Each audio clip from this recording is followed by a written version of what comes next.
Welcome to the Generation X-Wing podcast, a modern look at a retro lifestyle. My name is Rob Williams, and I'm here with Jamie Pillrider, as well as Steve 3. Now, Hose knows he's feeling under the weather. Not really able to be with us today, but we do have a very, very, very special guest. We've been talking about this for a while. It is Brandon Mindel from the BC DeLorean. Say hello, Brandon. Hello, it's me, Brandon, the new member of Generation X-Wing podcast. Yeah! He's out. I'm in. He had to grow a beard specially to take over from 2. And he's got rides for us all. So it was not going to say it's an upgrade, but I'm just kidding. I'm just kidding. It's a parallel love ship. you, Hose Nose. Hose, I love you. I'll be seeing him in a couple days, so I got to be super nice. But today, I'm so happy to have Brandon here. If you're not from Vancouver, let me start the other way. Then you're from somewhere else. If you're from Vancouver or the Lower Mainland, you have probably seen one of his cars driving by, or at a fan expo, or hauling ass somewhere in Chilliwack or so. And it is an amazing collection of cars, and I'll let you get into it. But BC DeLorean is the name of your, I want to say company, Brandon? Yeah. Would that be, Yeah. The name of the company. Tell us about BC DeLorean. Yeah, so BC DeLorean stands for British Columbia DeLorean, and we are primarily a movie car event rental company. It's just something that I started, my dad and I, right as the pandemic hit. So we've really only been doing this for 6 years. We started with a replica time machine from Back to the Future, and the same time we bought our time machine, the builder of our time machine down in Florida, he actually had a Jurassic Park Jeep that he was selling as well. And my dad and I thought, we're getting a time machine built for our collection. That's one movie car. Why not have a second movie car? So we bought the Jurassic Park Jeep off of him. Then they came up to Canada, and we thought, well, we have the Jurassic Park Jeep. You need the Jurassic Park Explorer. And then we had 3 movie cars, and then it seriously snowballed from there. 6 years later, we I hate it when that happens. well over 60, probably over 70 movie replica vehicles, including bikes and little, like the Dumb and Dumber mini bike, tons of movie cars. So I can't believe it's only 6 years, dude. That's so crazy. Right? Well, you have to think crazy. that there was a 3-year period where there was really nothing else to do but be home and do stuff, build cars, find cars, do research. Yes. Yeah. So how many cars do you have? And top of your head, name them off.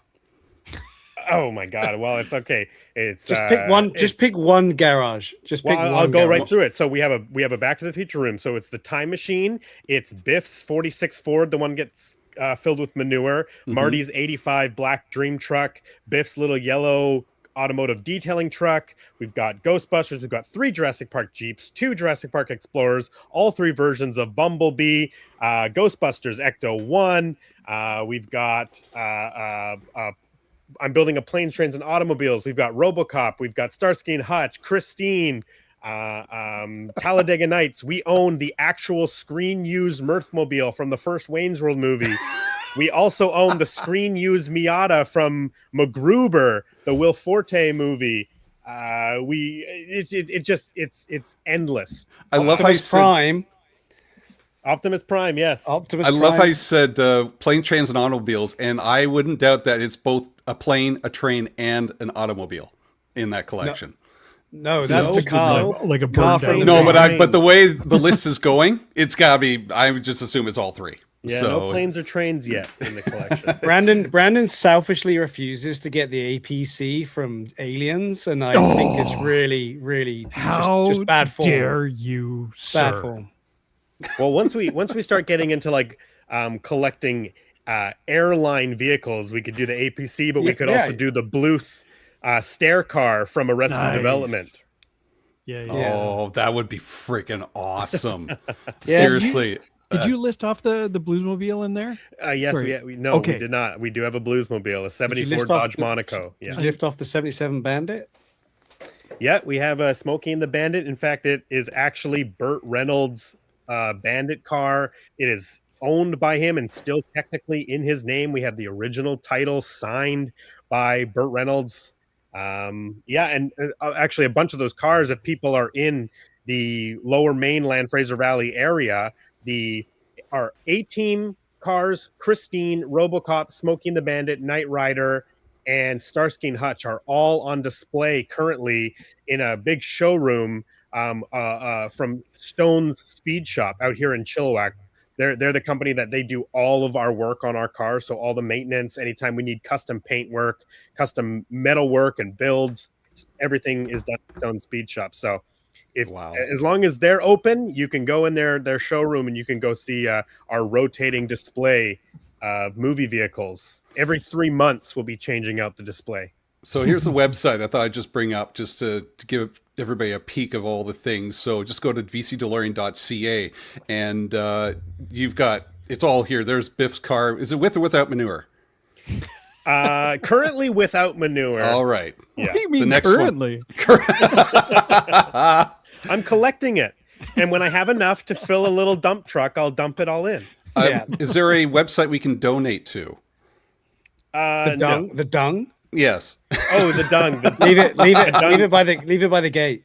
Yeah, a dungnate website. But this is just a taste of some of the things that are there. So I just thought I'd bring that up because links are down below. Check it out. Also, you're found on Instagram, Facebook, TikTok. I want to say, all the socials. But wow, that's amazing. And if you've ever been to Fan Expo, you usually have a lovely display there as well. What started that? The displaying all the stuff, like it's like all the bikes and this. What else are you going to do with it, right? Yeah. I mean, I'm not even kidding. It's like, what else do you do with it? You don't just store it away. You share it, right? So it's we try to. I think the display you're referring to is a couple years at Fan Expo. We did like an 80s living room. Yeah. So we had a couch and a TV and coffee table, and I had a bunch of toys and records and VHS tapes, and it was like a photo op, and we had ET's bike on a rig, like it was taking off behind the couch, so you could go sit on ET's bike and take your photos. I don't know. It's fun. My dad and I are collectors. We love stuff. We love movies. And I don't know. I like to build things. I mean, you guys also like to build things. So it's all of that encompassing and doing something like a Fan Expo display or a car show, or it gives us an excuse to do it, because it's like, well, like, for example, I built an entire full-scale replica of the Hill Valley model that Doc Brown builds in the first Back to the Future when he's showing Marty with the little red car, and it's all of the buildings built out of cardboard and found pieces on the ping pong table that he's like, sorry, Marty, I didn't have time to build it to scale or to paint it. Well, that came out of, we were doing a Fan Expo show. We were originally slated to bring some Transformers vehicles, but the Transformers voice actors had pulled out of the show, and so within 2 weeks before the show, we had to like pull together a new display, brought all of our clocks from our clock wall replica, and I decided, like, I'm going to build that model. So it was a project for me, but it was built out of like, okay, we're going to go to Fan Expo. Thousands of people are going to get to see this. So I'm going to work my butt off to get this model done. And I had already found the exact same little red tin Cadillac car, and it was like, well, I just got to find a ping pong table, and I just got to find a bunch of cardboard boxes. That's the hardest part of this whole thing. Yes. Yeah. That's too good. First of all, before we go any further, I do want to say hello to chat because I've noticed you guys pointed this out to me. There's a new green name in the list here, and that is Mr. Baxtastic. He is now a new member of the channel. Dude, thank you so much. Hang, I even have something for us here. Room for one more. One of us. One of us. One of us. Oh, thank you so much, Backstastic. You are an awesome, awesome person. I'll have to get your name on the credits at the end there. I didn't see that until today, but thank you, sir. You rock. We got HR in the house. Hello, HR. Just keeping an eye on things as usual. VJ Baby. Hello. How are you? I still think about those donuts. Allie in the house, literally for Steven. And No, she's not. She's out and tuning in. oh, she's out of the house. Aw, Yeah, dedicated. dedication. Yeah. Another member of the channel, we got Image Tech Malcolm. Hello, sir. Welcome back. The Weirdos, I know that they know your stuff very well. I was just looking earlier. They mentioned Scott took a Johnny Lawrence pick in the 80s Yes, living room. I remember that. Right, so That was before I awesome. knew who they were. But I remember Johnny Lawrence coming to the photo op. Yeah, that's how we first got to know them. With the Karate Kid stuff. So Brandon is a museum. No, next comment. Sorry, I can't highlight it, but next comment down here. It says Brandon needs a museum. It's like Brandon is a museum. Yeah. Yeah, there you go. Brandon needs a museum. Yeah. Malcolm was saying, got to pick up was it Iltis for a Stargate Jeep? Pretty sure Blue Leader Rentals has one or two, but don't want to hype your competition too much. And there we go. So, yeah, and there's one last thing here. Malcolm says, enjoyed every display you guys did at Fan Expo. Yes. Oh, thank you very much. Yeah, I appreciate it's it. awesome. We haven't been asked back, but I think there was a changeover, behind the scenes for the Fan Expo, and maybe we just got lost in the shuffle. But we enjoy doing it. It is a heck of a lot of work. So if they want us back, we will gladly come back. How long does it take to set up for? All day. Yeah. I mean, the first Fan Expo we did as BC DeLorean was like a last minute. They found room for us, and we pulled in the Ecto 1. And so that setup is not as big, but the living room setup and even like the Back to the Future clock wall setup, like it takes me all day long. Yeah. Like it's a 8-10 hour day just to get everything ready for all those people to come and check it out. And we've got like by video ready, screens. Brandon means perfectly aligned as per the movie accurate screenshots. Pulling out the ruler. That's try. everything gets set up, but it takes another 15 hours to get all those measurements right to stop his anus from twitching. And it never stops switching, because once I It's set it up, true. now everybody wants to get their little grubby fingers on everything. That's gotta be tough to, everybody, most people, 99.9% of people respect the space, but there's still a lot of certain things they may not be aware of, certain etiquettes and certain things like, oh, please don't reach in, please don't touch that, please don't lean on this. I think people are aware, and I think people try to push the boundaries sometime, but you're right. 99.9% of people all understand and are respectful. It's just every so often we get somebody who's just crossing the line a little bit and pushing the boundary, and you got to be like, hey, don't do that. And that 0.1% of us is right here in this room, right, Steve? So, we are going to be talking about Police Story 3. This was your choice of movie. Now, we had, Steve's looking around. We had, when we met you at Mission and we were talking about movies and stuff and under cover of the rain, you mentioned this movie when we were talking about what movies could we review. And you why did you pick this movie in particular? Well, okay. First and foremost, I love this movie. I love Jackie Chan, but I think the reason it came up is because you had asked me to be on the show, and I think you had asked me to just kind of do like an interview type episode, and I was like, I want to do a movie. Like that's like, I want to do a movie, and then I don't even remember if we said anything else. But the reason I threw out Jackie Chan is I was talking about I had just picked up this brand new Arrow Video 4K box set, Jackie Chan's Breakout Hits, which has Drunken Master 2, Rumble in the Bronx, Thunderbolt, Police Story 4, Mr. Nice Guy, and Who Am I, all remastered in 4K. And Jamie and I were talking about how we love Jackie Chan movies. Yeah. And then yeah, I was just like, well, have you guys done a Police Story movie? And specifically, have you done Police Story 3? And you guys were both said no. And I was like, well, if Yeah. I can do a movie on the show, I think that would be a super fun one. I'm so into Jackie Chan right now. I go through like these phases, especially when I get like new nice versions of them, where I'm just like I'm just so in. He makes the most entertaining movies. Like it's inarguable, Yeah. right? And so I'm just glad that you guys haven't touched Police Story 3, because I get to watch it again. I get to talk about it, and You get to touch it, sir. You get to touch it. We did do a review of Rumble in the Bronx about a year or so ago. I know that Drunken Master 2 has been on my list since the dawn of time. And Who Am I is on my list. Who am I? Oh, see, I've never seen that one. So I love it. I love Jackie Chan movies, but I haven't seen them all yet, and I'm still catching up with them.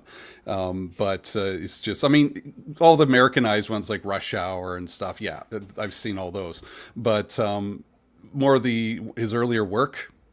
Yeah, I was looking forward to this discussion. Steve, 3, have you seen this movie? I've never watched it from beginning to end. No, most of my experience of Police Story 3 has been the outtakes and the stunts. I mean, that is the movie. Let's be honest. The movie is jam packed full of stunts, and that's the entertainment. It's the artistry of it, and just everything about how they lay this stuff down on film. But I've never watched it from beginning to end, i.e. I've never really given a shit about the story. It's really just been the action that I've known of it. How about you, Jamie? I had not seen Police Story 3. It's one of the few Jackie Chan movies that I hadn't gotten around to. Why? One of the things the reason I didn't see this movie was because a lot of the time when there's a movie in China that comes out, it's renamed in North America, and I get lost. Supercop. Supercop is the name here. And I want to ask Brandon right away here, why was it originally called Supercop in China? I thought it was just Police Story 3. No, it is just Police Story 3. Yeah. But in the U.S. markets, a lot of the Jackie Chan movies were distributed by Dimension Films, and all the audio is redone, so they're completely redubbed. They're edited. There's new score, usually new songs, and it's one of those things that when you look back on it, it is kind of it's sad. Because somebody in the studio system at some point in the 90s just made the choice that North American audiences could not handle reading subtitles or listening to Cantonese dialogue, right? And we're at a point now where we actually seek out foreign films all the time, because that's where a lot of people are pushing the art form, right? Outside of the studio system, the independent foreign film. So I think it was just like a decision of the time. I don't know. And obviously, like Jackie Chan and Stanley Tong and all these filmmakers who were making these movies, they sold the rights to these US markets in order to get their name out there and have, Supercop be the US or North American title of Police Story 3. But I mean, we should get into this. Like, what version did you guys watch? Perfect. I was going to bring that up. I watched the version that was on Tubi. Tubi offered the English dubbed, and immediately when I was throughout the movie, when I was listening to there's soundtrack music, I'm assuming that is Americanized music that was not in the original version. Because when I'm hearing things like no Tupac in the original. Tom Jones, Gwen Stefani, and Don't doubt talk about Tupac. Save Tom Jones to the end. That was the glorious moment. It's another Mars Attacks moment for me. Jones at the end. Come on. Yeah, so that is the US version, and it opens up with like a very 90s, very Fast and the Furious title sequence with Oh my God. and all the flashing. Which one did you watch, Jamie? I watched the OG, like the Chinese version in Cantonese Hong Kong with cut. subtitles. With the subtitles. Yeah. Did you watch both by any chance? No, I didn't. Holy crap, guys. If you watch both, it's two different movies. Is it really? It's two different movies. It is and it isn't, if you know what I mean. It's like watching another movie when you get the subtitled dialogue, what it was supposed to be, compared to what we were spoon-fed in North America or the rest of the world. Was the story still the same?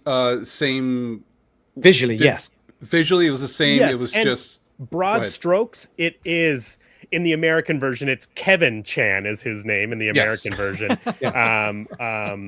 But it's the same thing. It's they need an undercover agent or an undercover cop to go and infiltrate this drug ring. And obviously Michelle Yeoh gets tied up in it because she's his superior in the military police. So all of that is exactly the same. It's just like the little nuances of the story and the dialogue get changed between the Hong Kong and the US version. And more specifically, the very opening scene of the Hong Kong version is completely cut from the American version. But it doesn't contain Jackie Chan. The first time you see Jackie Chan in the Hong Kong version is when he's riding that motorcycle into police headquarters, which is where the US version starts. That's a pretty unimpressive motorcycle, I would say. Is it a Honda Goldwing? What is it? It's kind of basically a Goldwing adjacent motorcycle. So it's kind of like a dad bike. Right. So big, exactly. Yeah. Like it was kind of like, okay, why did they choose this one? I assume it's like one of those comfortable motorcycles. Right? Yeah, but it doesn't. When you get too old to ride a sport bike, that's what you go to when you want to do long trips. Yeah. But you don't want your back. It was not impressive. It was very incognito, which is, I guess, his MO at the time, right? Which is crazy. Yeah, but it was weird. The denim two-piece suit. The Canadian tuxedo was great. Yeah, snow washed. If I get my eyes right, it was a snow washed denim, not stone washed, not fake, like acid wash, snow washed. Yeah. So Jamie, I wanted to ask you then, what was your intro like? The intro to your movie? How would you describe it? Like you're talking the actual credit sequence version, the Hong Kong version. It opens up with a glorious Golden Harvest logo. One of my favorite. Dong dong dong. I every time I watch a Jackie Chan or a Bruce Lee movie, or even Ninja Turtles. Ninja Turtles is also a Golden Harvest. I see that logo and I go, God, do I want just a black T-shirt with just the Golden Harvest logo on it? I think you just answered your own question right there. Yes, I gotta get one. You need it. I'm checking TeePublic right now. What's your T-shirt size, Brandon? Yeah. I am looking at but so it was much. So Jamie, was the intro much like? How would you describe the intro?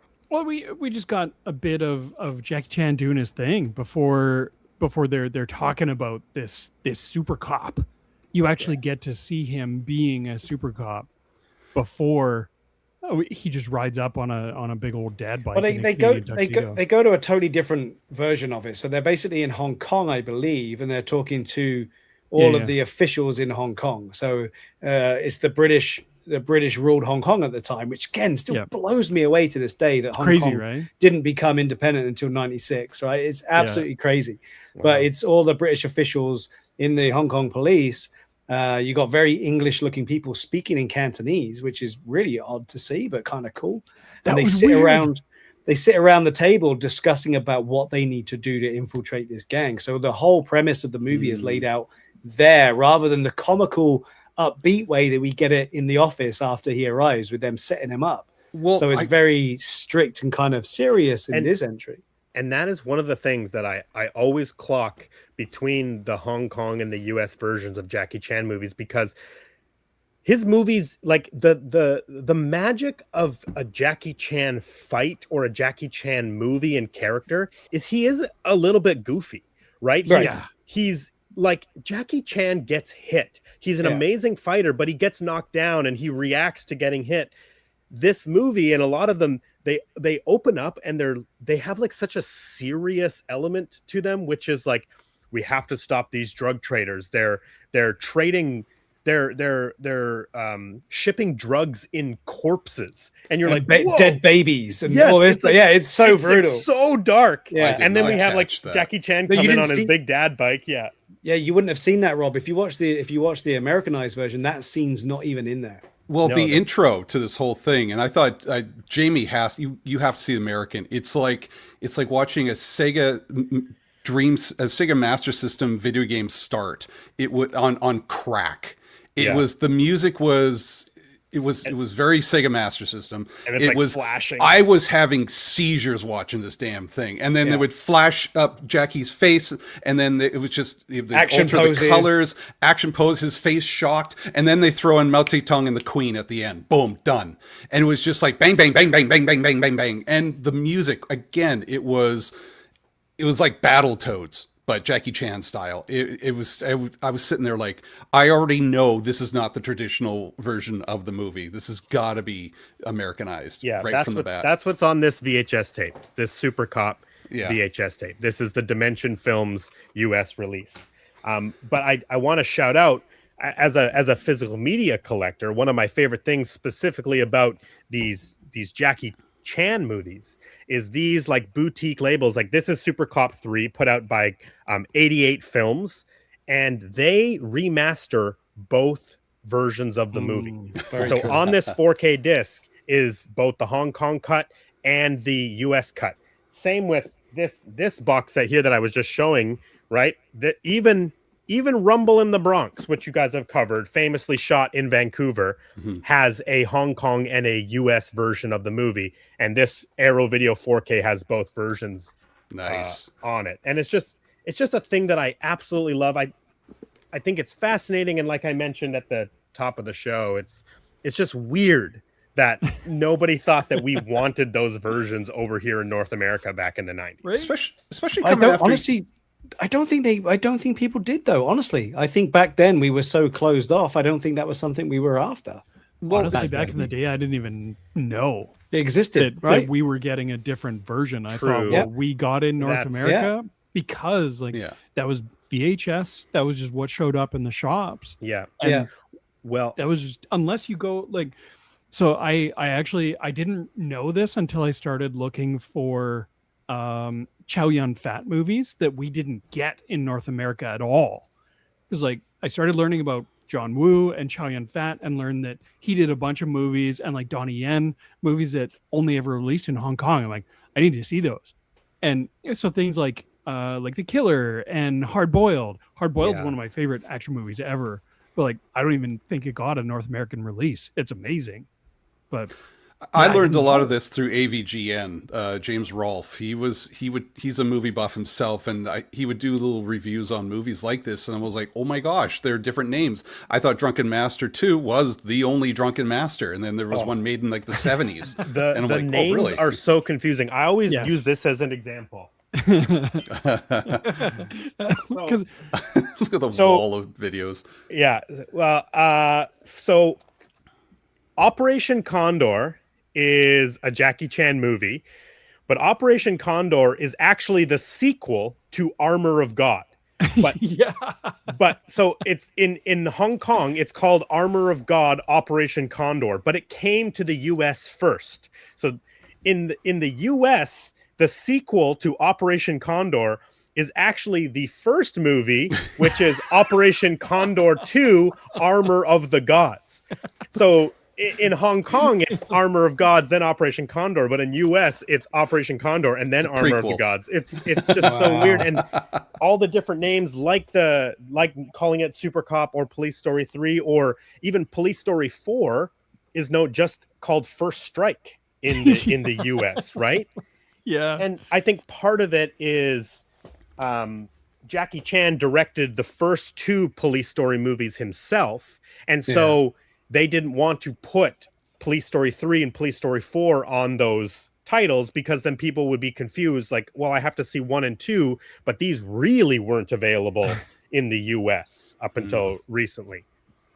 So I wanted to ask you, since you've seen the movies, are they all well connected? Does the story follow through with 1, 2, 3, 4, or is it kind of separated where you don't really have to see 1 or 2 or anything like that? You don't have to see any of them, what connects all the Police Story movies is the characters. So his girlfriend May, she's in the first 3 of them. She's not in Police Story 4. And then his like commander, Uncle Bill, he calls them. Yes. Is in, I believe, all of them. I think he's in number 4. I can't remember. Pretty sure Uncle Bill's in Rumble in the Bronx as well, isn't he? Yes. Isn't he the guy that owns the shop? Well, I think it's the same actor, but it's not the same character. Yeah, the actor. Yeah. Yeah. But yeah, specifically, the only connection between the Police Story franchise is some of the characters. But he's just a police officer, and he's always doing police work. And one of the things that I love about Police Story 3 is that he's on like a special assignment, right? He's undercover. He's, you know, partnered with Michelle Yeoh, who I'm sure we'll talk a lot about. But oh my gosh, yes. There's that's why it always sticks out for me. I love Police Story 1. It has some of the most incredible stunts in it. If people have not seen Police Story 1, it will blow you away, the things that Jackie Chan does. I mean, frankly, he does it in all his movies, but there's some insane... There's even like a very famous stunt that went wrong in Police Story 1 that is still in the movie. Same with 3, right? With the... that's how I got to know about Police Story 3. No, not even the helicopter. It was Michelle Yeoh coming off the car. But that's not in the movie. It's in the bloopers at the end. Right. But the stunts in 1. The failure is not in the movie, but the stunts in the movie. But in Police Story 1, the failure is in the movie. These 2 guys crash through the front of a double-decker bus, and it stops short, and one guy hits the ground, and he was supposed to land on top of a car to break his fall, which is still insane to think that like he was supposed to land on top of a metal car to break his fall. It's just like a crash mat, right? Yeah. Before we go on, I know you guys don't see what's going on Instagram, but I got your neighbor Jamie is saying hello, and so I. Howdy ho, neighborino. Is that what this little thing on the side is? This is an Instagram live as well? Yeah, that's cool. So Sabrina, good friend of mine, teaching partner, she's saying hello. Sabrina. She loves Jackie Chan, and she says we need more Asian friends growing up. So, and she also said my face is racist, but that's an inside joke. It is pretty racist. Yeah, well, right there, but it's I wanted to kind of talk about Michelle Yeoh because I first learned about Michelle Yeoh through oh my gosh, Crouching Tiger. There you go. Thank you. And I know she's had a whole nother world before that movie, but that's how I learned her, and it was so wonderful to see her because she is so talented, so skilled, such a great actress. She is so good in this movie. Yes, that's another reason why I call it like it's probably my favorite Jackie Chan movie. Like I just have so much fun watching this movie, and part of that is Michelle Yeoh is equal to Jackie Chan in this movie.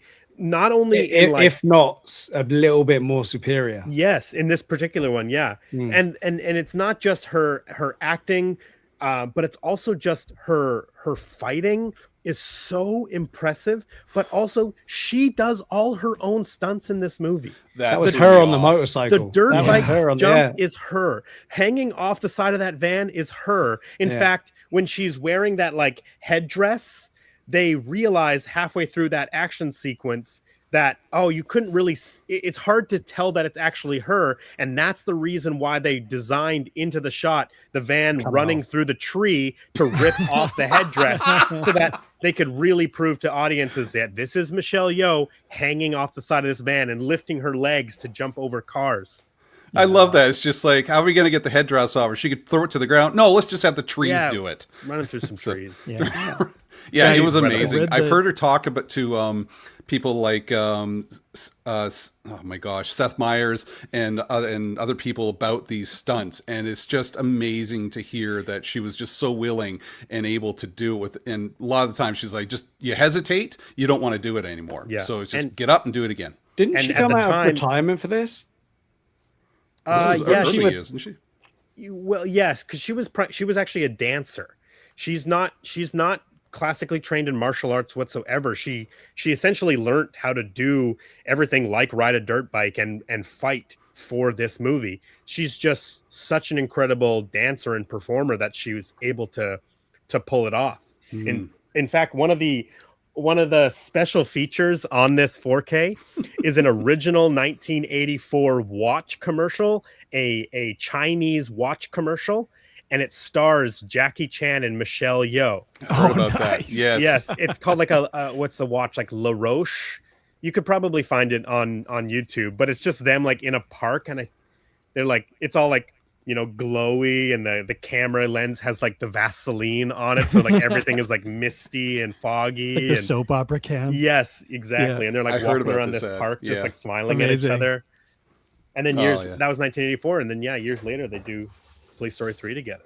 Well, I heard they had a running challenge going through filming this, where they were trying to outdo each other for the stunts. But Jackie Chan said, we got to stop or we're going to kill each other. Or one of us is going to die or something like that. And she wanted to do the helicopter rope hang. Oh, the rope ladder hang. And Stanley Tong, the director, was like, well, if we let you do that, what are we going to get Jackie to do? He's going to hang It is a Jackie from the Chan movie in the end of the day, right? He's spin around in the blades. Yes. and all of that stuff is just wild to me. Whenever I see it, like the blade still spinning, even on the tail, on top of that train. Yeah, when they're pushed up against the tail. Yeah. It's like so incredibly dangerous, not to mention they're fighting on top of a moving train. Yeah. Yep. Oh, yeah. There's a couple scenes you saw them like nearly fall off, and it's just, oh my god. You have to have a lot of trust in your crew. Even that stunt he does on the train when they start the fight scene with the guards, when they land the helicopter on the skew on top of the tanker and get out to go and help the boss, they start fighting. But you see the first action scene of that, the first part of that, he goes off towards the end, stands up on one of the little rails along the top, tilts forward and brings himself back. And yes, you can see him like using all his core strength. There's no ropes there. There's no suspension there. Yeah. He just did. It's so incredible. And that's what makes it so entertaining is they're on the edge of a fatal injury pretty much from start to finish all the way through this movie. Well, basically, he just, instead of them using ropes or something, he's like, why don't I just do it for real? Right. Yeah. Well, so specifically with the helicopter sequence is the helicopter could only take off and land in the countryside. So it would have to fly 10 minutes outside of the city to land for Jackie to get hooked up to the ladder, and there was a safety wire running through. But in an interview on the box set, he talks about like the scariest part is that even though there was a safety wire, you still don't trust it in those days. No. So he has to get hooked on, hang on to the rope ladder, fly up in 10 minutes, and then do the shot. And then they're flying around for about half an hour, you know, or a whole roll of film. Trying to get different shots. Yeah. Yes. And then they have to fly another 10 minutes back for him to land to get off. And both him and Michelle Yeoh talk about like her with the van and him on the ladder is like your hands are just like locked shut from holding and squeezing for that long that you have to like pry your fingers open. Oh my gosh. They must have been like stuck in that fashion for like a week.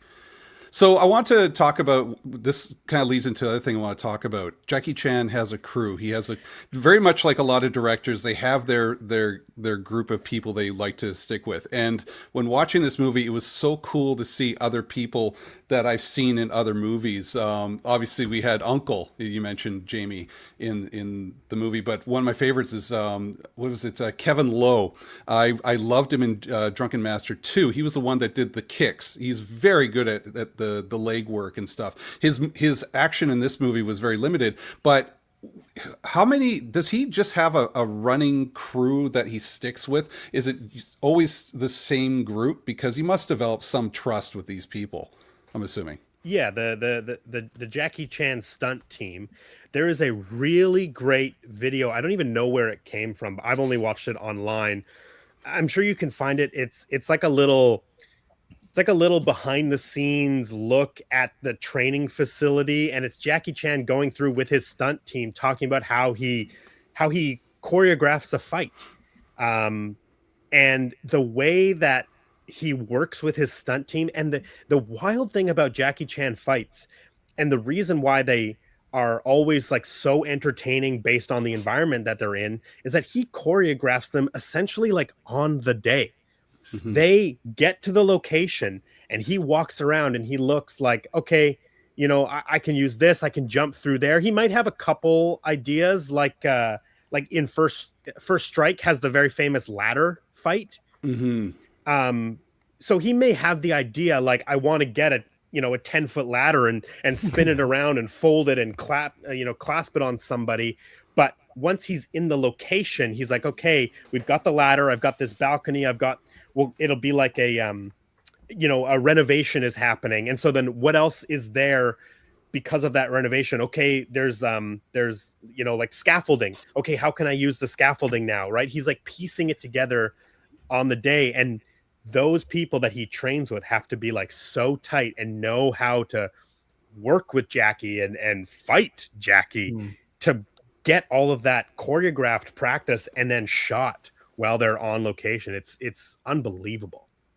Jamie, I want to ask you, of the fight scenes, which one did you like in this movie? You had to pick one. One?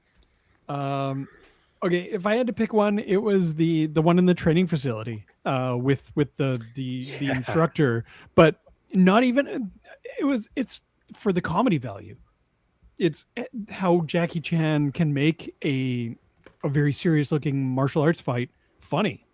Like he's like trying to get out of the fight and he's like, oh, no, we're just kidding around, right? We're just taking it easy on it. And then he gets on the wheel and rolls out of the building and ends up in a tree upside down and backwards. What is the purpose of those wheels? You saw in the stunts at the end, one of them actually nicked him in the back there, or the butt or something. Yeah. But are they training wheels? Like, have you ever seen that, Steve? I've never seen it. I've never done it. I don't know. So they're probably realistically like a circus performer. It looked more like that, yeah. But if I'm applying some sort of logic to it, it's probably the ultimate training for your core strength. Yeah, you have to like hold yourself up and then use your legs as you're spinning around. Yeah. Maybe some sort of like getting used to different settings and mode and G4, all that kind of stuff. Training. That's a good call, Brandon. Now that you mentioned like a circus performer thing, I've definitely seen people perform routines in one of those things where they're laying it down and they're like rolling it and things like that. So like it probably does take a ton of core strength. Yeah. And that is actually Jackie Chan's background. In China, growing up, he was part of like a performing acrobatics company. From as a small child, he was put into this essentially like a boarding house for talented young performers. And he talks he has an autobiography that came out in like the 90s, and in that he sort of talks about like how terrible the experience was, but it made him the performer that he is today. It taught him so much and so much control with his body. Is that this book called I Am Jackie Chan, My Life in Action? Is that the one? Yeah. Yeah. And I think I came across something while I was doing a bit of research for this one. He apparently, in this movie that he explains in that book, somehow, I didn't know this was possible, dislocated a cheekbone. Wow. How do you dislocate? That's just removed it. Just pop that sucker right off of there. I don't. That's crazy as hell to me. By the way, complete sidebar: the fact that Brandon has a Zeller's water bottle, is throwing me off completely. We got Psychogenesis in the house. These are one of the Daves I know. He brings up the PS3 being one of the Street Fighter. I thought the PS3 was the one with the Street Fighter parodies, but it turned Police Story 3. But it turns out it was City Hunter. Also, I want to see the BC DeLorean Blockbuster Zone. The Blockbuster Zone. That is brilliant. I meant to bring that up earlier, but let's hold off on that for a second. I don't want to diverge too much. How about you, Steve? What fight scene stuck with you in this movie? They're all so good. I think I'm going to pick the one that starts at the general's table, because that was just nuts. When you get to see death by durian fruit followed, which I've never seen before. I mean, imagine the smell in there after. Oh, that, you know, I was thinking that. Yeah. you know. So Yeah. Def, Are definitely, those the stinky ones? I know they're Yeah. Yes, they Yeah. are. and he also Okay. he also falls into a whole container of it on the train. Yeah. But it's got one of the best scenes when they're fighting to get out of there, and Michelle Yeoh has got the what they assume to be the explosive The jacket dynamite on. vest. Yeah. But there's one scene when they're fighting, and I guess she's got the core muscles from the rolly thing when he holds her up when she's shooting the gun. But when they go back in the building before, I mean, this is a whole scene, but before they go back into the ammunition area and accidentally throw the grenade, when he jumps through the window and With she the window follows him shutter? and it And shuts. closes. And It was bounces off. so good. I just laughed out so loud because Yes. she just I don't know if they told her that was going to happen because they literally just dropped it as she was in mid-flight. It dropped and she bounced off. You know, I'm sure So she good. knew it was going to happen, but that just shows you Yeah. the level of commitment Michelle Yeoh Yeah. had to this. But this that was one of the movie. Dude, it was so craziest good. scenes, man. Everybody, it reminded me of something from Deadpool, right? Everybody draws a weapon. Everybody's throwing down. It was just Yes. nuts. Yeah, And it's all of so that, good. that comedy, that lightness is Right. what makes the Jackie Chan movies so 100%. entertaining, mixed with the precision in the fighting, the impressiveness, the talent. But then we also have them like pretend to throw the grenade, and then Michelle She Yeoh throws it. actually What did you throws say? it. Yeah. Didn't you hear me say pretend? Yeah. Yeah. But I love that dive that Jackie did out after everything was about to blow away. He kind of did this sort of like almost a Superman pose, but with like arms stretched out. It was very posable, very action figure like. I dug it. Brandon, what about what's your favorite fight scene that stands out from this movie? Well, I would have picked the same one that Steve picked, but I really like the prison escape. It's a sequence that I think is really fun. I think there's some good fighting in there, but one of the things that I always think about when it comes to like police stories specifically is obviously the helicopter's amazing, the dirt bike's amazing, like they're just unbelievable to watch. I always think of Jackie and the guy when they're escaping and having to run up that Up super the coal steep hill. hill. Oh, Yes, man. I had that one, looked so hard I'll let as you. hell. Yeah, I took It's yours. just- You take mine. Yeah, it's just so simple. It's just them running up a very steep hill. But if you try to run up a super steep hill, It's it made is of so hard. difficult. it's made of coal for Christ's sake. So Yes, it's like it's running giving on out. sand. It is like, so steep. And Yeah. you can see them like having to lift their legs so high and they're so tired. And You can feel it. You can Yeah. feel it in your thighs. Oh, yeah. and your calves. Yeah. That's one of the things I appreciate about this movie. It wasn't just that scene, but there are other scenes where they're running and they look tired. Whereas you see a typical action movie, they could run till the cows come home and they're not tired at all. It's like running in Fortnite. But it's just like I love and even though they're tired, all of a sudden they snap out of it, adrenaline, let's keep going, sort of thing. But Yeah. man, What about you, Rob? You got oh, one? I was with Jamie on this one. I kind of like the scene with just the fighting in the training hall. I mean, just the fact when you see them walking through the training hall and they're all in the same uniform, doing the same moves, and then they pass by some other people with women in with suit, like a tie and high collared shirt, beating the crap out of people, and I'm laughing at that. And then I see people on wheels. I'm like, what the hell am I watching? And it's just like, what are the wheels for? And it's just. Yeah, it was Feels just like fun. a James Bond movie. But it was just the choreography of the moves, a lot of elbow, a lot of knees, it was just really cool. And to be honest with you, I kind of wish I saw more of that in the movie. I was wanting to ask you guys, when it comes to all the Jackie Chan movies you've seen and fight scenes, where does this rank with the actual choreography and fights? Because I do, like, on the top of my list is Drunken Master 2.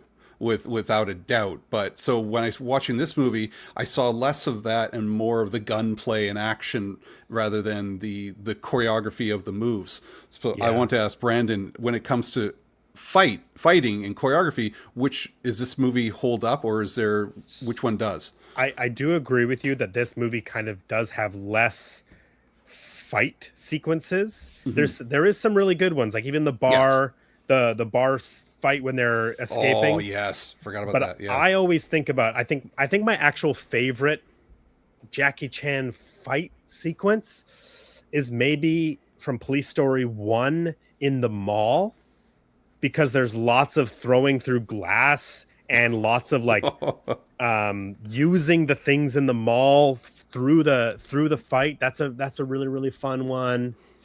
Rumble in the Bronx in the convenience store is like a really, really great fight. When he's fighting It's all the those props, right? The props Yes, really help yeah. out. There was one where the he's fighting environment, with the Chinese dragon heads. I can't remember. I think it was 4 possibly, or like he's on this level and he's chucking the dragon heads and he's using one as a shield, but he's doing it so traditional, like a dancing dragon traditional style, Yes. which makes it so cool. Oh yeah, that is that. I think that is First Strike. There's Was a that big First Strike? Yeah, I think Police Story 4. I think that has the big dragon, the big finale dragon fight in it. Yeah. What about you, Jamie? How does this hold up compared to other Jackie Chan movies you've seen when it comes to fight choreography? I'm aligned with what you guys are saying. Like I appreciated that there was a lot of gunplay in this movie because it is it's a cop show. It's a cop movie. Yes. So you expect gunfights and shootouts. Yeah, it's literally a police story. Yeah, you know what? I don't know if you heard me hesitate there because I was going to say it's a police story, but yeah. But yeah, I do appreciate the martial arts in Drunken Master. I love the fight around the pinball machines in Rumble in the Bronx. Yeah. Yes, Yeah, that's a great one. In like that's in like their hideout, right? Yes, yeah, in the gang hideout. But my favorite of his fight scenes out of any movie, it's a toss-up actually between Shanghai Noon with the horseshoe on the rope. Oh, that's good. Yes. I love that one. Or the rooftop fight scene with the two. They're basically like Muay Thai style, like primarily like kickboxer dudes on the rooftop in Who Am I? I haven't seen that. Scene is just pure martial arts choreography at its finest, and it's awesome. There's something about Muay Thai fighting. I think Ong Bak was one of those type of fighters. Is that Muay Thai? The one that Ong Bak does with a lot of the elbows and the knees and stuff like that. I'm probably mispronouncing his name, but I don't know. But anyways, styles. Steve 3. What about you? How is this compared to other Jackie Chan movies? Yeah, I mean, I don't see it. I can see why it doesn't have there's much fighting in it because it's not so much as a cop movie. I think it's because it's the gangster, it's the drug lords. Like the drug lords, we saw tanks for Christ's sake. They didn't, they didn't just show up with a handgun or a machine gun. They showed up with bazookas, machine guns, grenade launchers. It was a drug runner movie. Yeah, right? yeah. So it's not surprising we got a lot more weaponry. And in that scene I mentioned, in the table scene, the dinner scene, everyone had a different weapon. I think they had every weapon available to man in that scene. Yeah. And then we ended up with tanks. So They even had that durians. goofy gun that Sylvester Stallone used in Cobra. Oh, It was the- that weird European submachine gun thing where the barrel points upwards away from the body of the gun. Yeah, it's so weird. So weird. And super fast firing too. And they're probably all just blank firers too to hurt everyone. Oh, the sound effects for the gunfire in that scene So was good. atrocious. Well, No, I don't it know. was- I thought it it was was the terrible. one that Jackie Chan was holding when he was shooting around the corner and just doing that, shooting around the corner. It sounded great. It reminded me of that. What's that old PS2 game where you had all the weapons? What was that called? Do you remember that? You're describing like No, After it was games. literally built on weapons. The front cover was bullets and guns. oh, black. Oh, black. It reminds me of that. The sound effects in black were so good. But the question was, sorry, I'm going to always go back to Rumble in the Bronx because I cannot distinguish or remember any of the others to tell you which scenes they would be. So for me, Rumble in the Bronx was just so much fun. Going back to Brandon's comment about it makes so much more sense with the environment they're in there and him choreographing his scenes in the position he's in at the time makes so much sense why that one stands out because of all the props he had to jump through and use. And so to me, it'd be Rumble in the Bronx. I want to bring up Baxtastic. He says he has a question for Brandon. May not show up in Police Story 4, which I think you said she didn't, No. because the ambulance never shows up for her in the Police Story 3. I laugh because he yells for an ambulance and then just takes off, which I know exactly what he's talking about. I thought it was funny too. Now there is other Police Story movies. I've never seen them because they're actually not like primarily Jackie Chan movies. They're a police story. The newer ones. Yeah.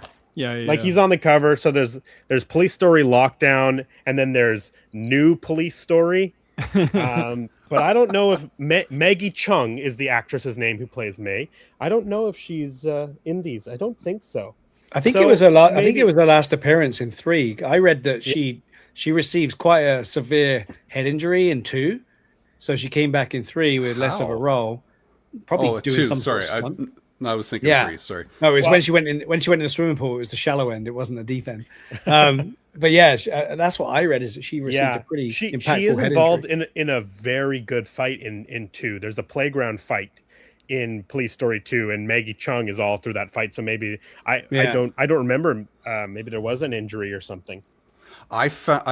She was my. This leads into characters. She was my least favorite character. I found her so annoying in the movie. But I found it also at the beginning where he's trying to not tell her that he's going on secret assignment and talking about the insurance. And then when they pull up and he says goodbye, he pats her on the head like a dog and then walks away. I'm like, what the hell was that? So like, you stay good now. Stay in the car.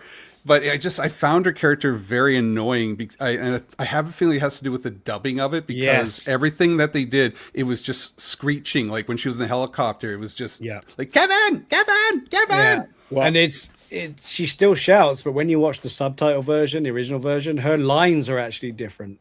So take the pool scene, for example. In the pool scene, when he goes up and says, "Hey, I'll take you on if he doesn't want you. How much?" And she's, "I'm not a whore," or whatever.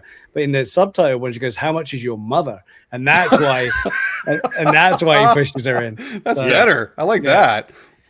Yeah. But Well, I want to. Yeah, go ahead, Brandon. Sorry. I was just going to say, it's a perfect opportunity to talk about the dubbing, because one of the things that is interesting about that, like Supercop, specifically, is Jackie Chan and Michelle Yeoh do their own dubbing in the movie. Yeah. Right. So you're still hearing Jackie and Michelle's voice. Yeah. So there also is a part of you, maybe people growing up, not even realizing that this is like a dubbed movie. Right. Yeah. I don't know, man. I mean, I don't know about you guys. I know we're not getting into, the usual stick here of characters and scenes and quotes and That's stuff. okay. Yeah. But the main bad guy, I don't know. Panther?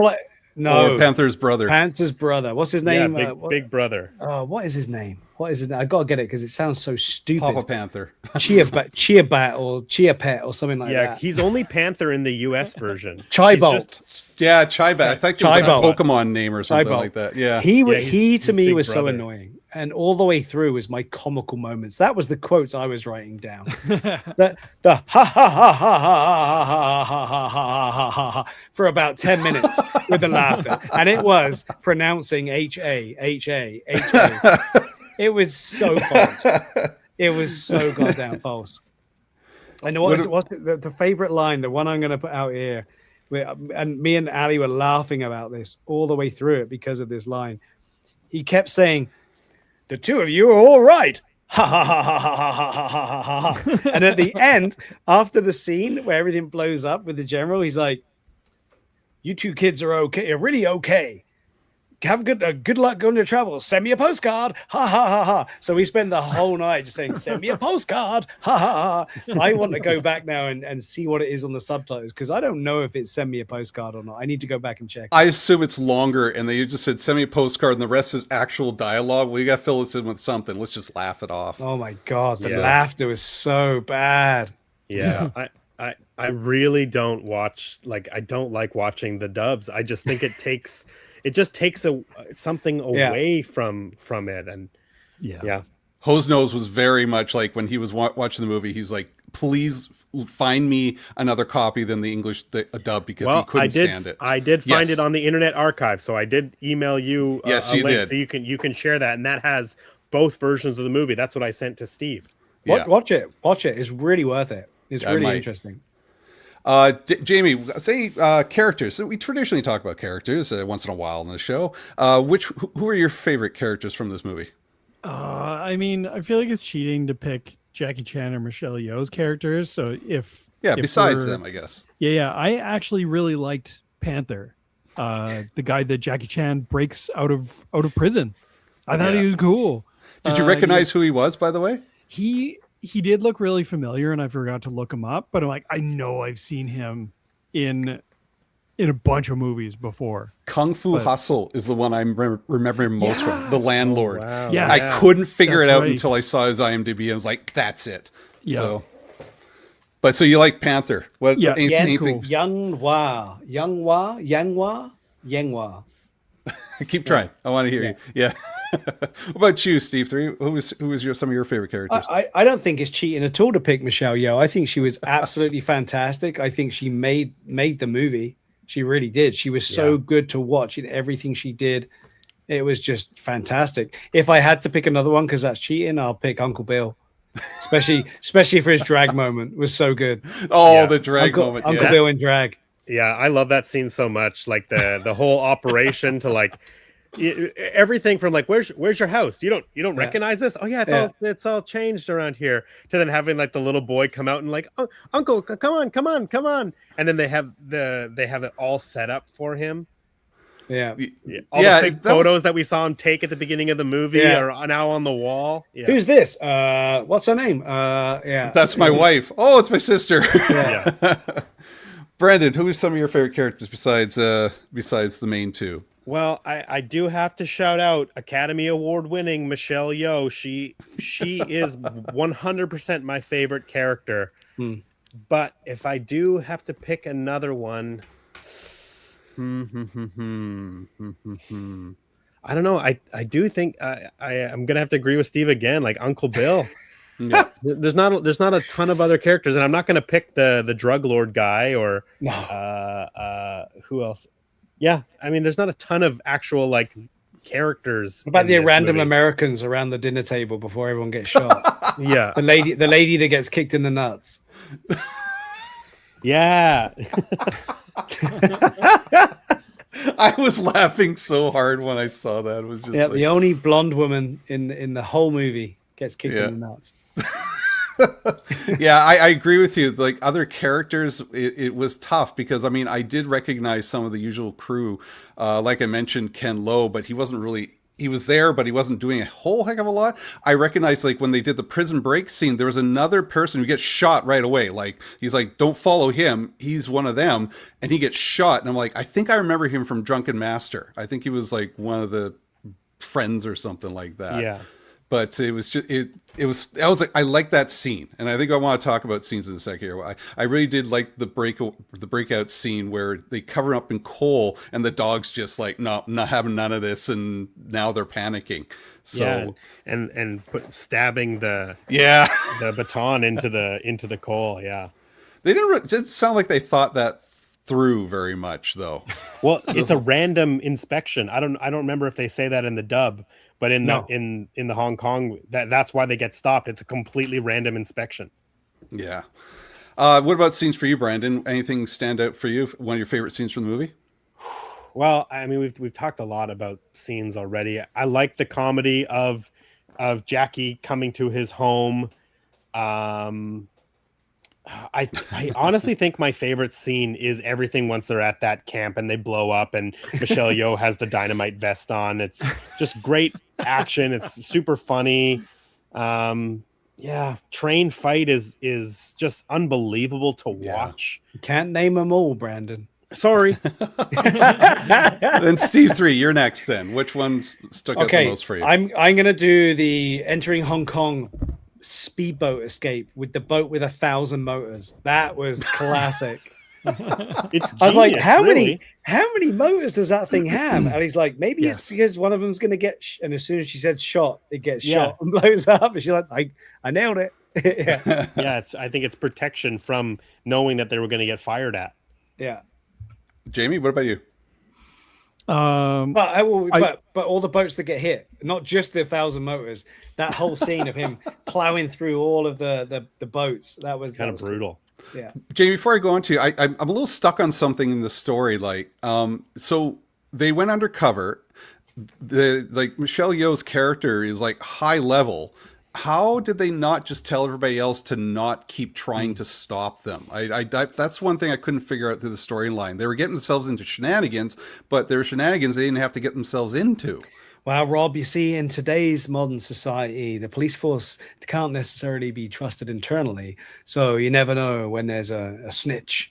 So if you tell someone what's going on, it may get out, and then you find out you got a leak. I also don't think she's necessarily that high up. She had a hat.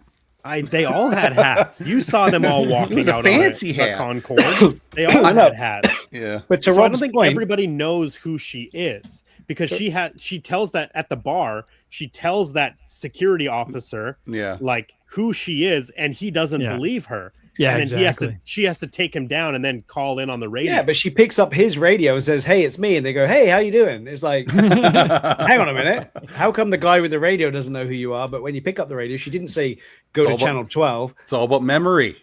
They got to remember. That's what Michelle keeps saying from the very beginning. You got to memorize these things. Jamie, what about you? Scenes that stood up for you?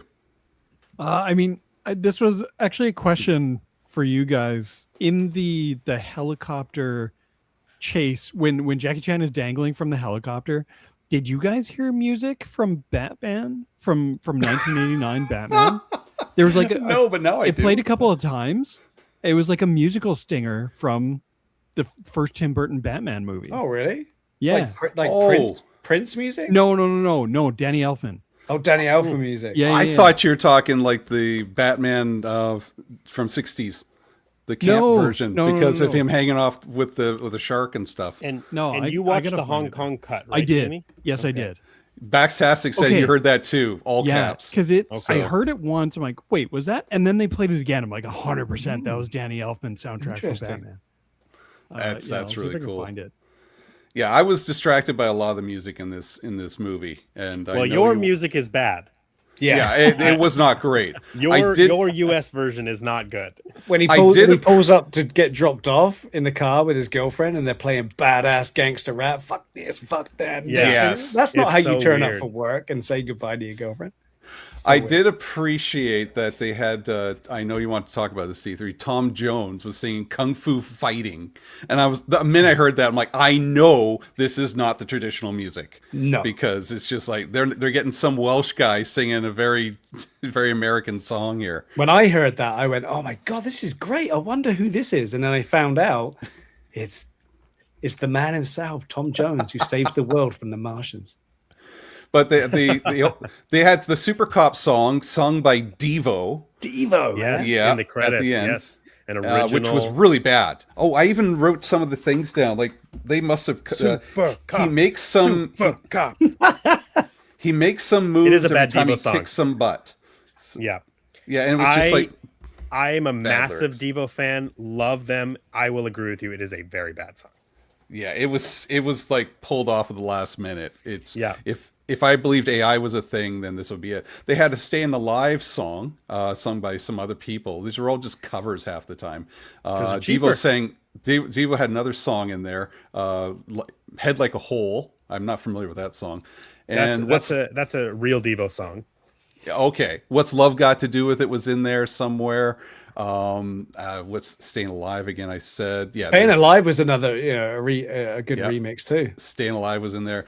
It looks like, it was just weird. Everything was just weird with the music. Well, in the Asian version of the film, Jackie Chan actually sings 2 songs. Well, that doesn't surprise me. He'll take any excuse to sing. Right? Well, and actually, in the I don't think that this one has the Police Story song in the movie. Are you talking the Devo song? No. There's like a Police Story song. Okay. Like a theme song? That is in all of the movies. But for some reason, I could be wrong. I could be misremembering this. But I don't know if the end credits has the dun, dun, dun, dun, dun, oh my dun, dun, dun, dun, dun, dun, I like that which is the better Police already. Story song. I'll just listen to you. You just got to come to the house and you'll just sit there and go dun, dun, dun. love it. I'm looking at the soundtrack now. Black Grape did a song on the soundtrack. Yes, Black Grape was there too. Unbelievable. Yeah. Unbelievable. Dave's Dimension says he even has the soundtrack. There you go. Which version? I wanna mention one of the exciting things about Police Story 3 is that it is the first sound sync movie that they made in Hong Kong.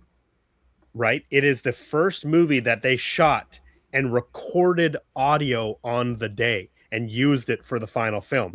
All the other previous Jackie Chan movies, they're all re-recorded and dubbed essentially by themselves. But this is the first movie. So the Hong Kong version has really great natural sounding dialogue and sound effects. And then obviously for the US version, they completely wipe that entire audio track and they have to rebuild every sound effect, every line of dialogue, every musical cue, everything you hear in the movie has to be completely built from the ground up for the American version. And you think, like, after coming off of years of Bruce Lee and appreciation for his movies and stuff, you'd think they, I mean, yeah, it was a running joke they would dub his voice, but it was still the pacing and everything. It wasn't as Americanized as it was serious. It was more serious. That one was definitely, there was no fun. I believe Bruce Lee did his own English dubbing as well. Yeah, he did. Yes. Yeah. I mean, I understand the dubbing. I mean, people just don't like to read half the time. They don't. I mean, I gotta read English. Most movies use ADR, like even American movies, right? Like they re-record a lot of dialogue, like in a studio after the fact. Oh, and yes, Dave's Dimension says Warren G was on there too. So I don't see Warren G. What's Love got to do with it? He was a producer of that song. Okay. And, but I don't. Okay, yeah, performed by. Oh, yes, it does say performed by Warren G, featuring. Oh, does it? Oh, okay. Adiana Howard. So Dave's Dimension. Right. Yes. Yeah. Dave's Dimension. If you're still listening, what song made you buy the soundtrack, or did you just love the soundtrack of that movie? You're like, I've got to get the soundtrack for this. Or is there one song? You know, I'm hoping it was Tom Jones, but what song was it that made you run out and buy the soundtrack to this movie? I'm interested to know. Or was it? Is it this cover?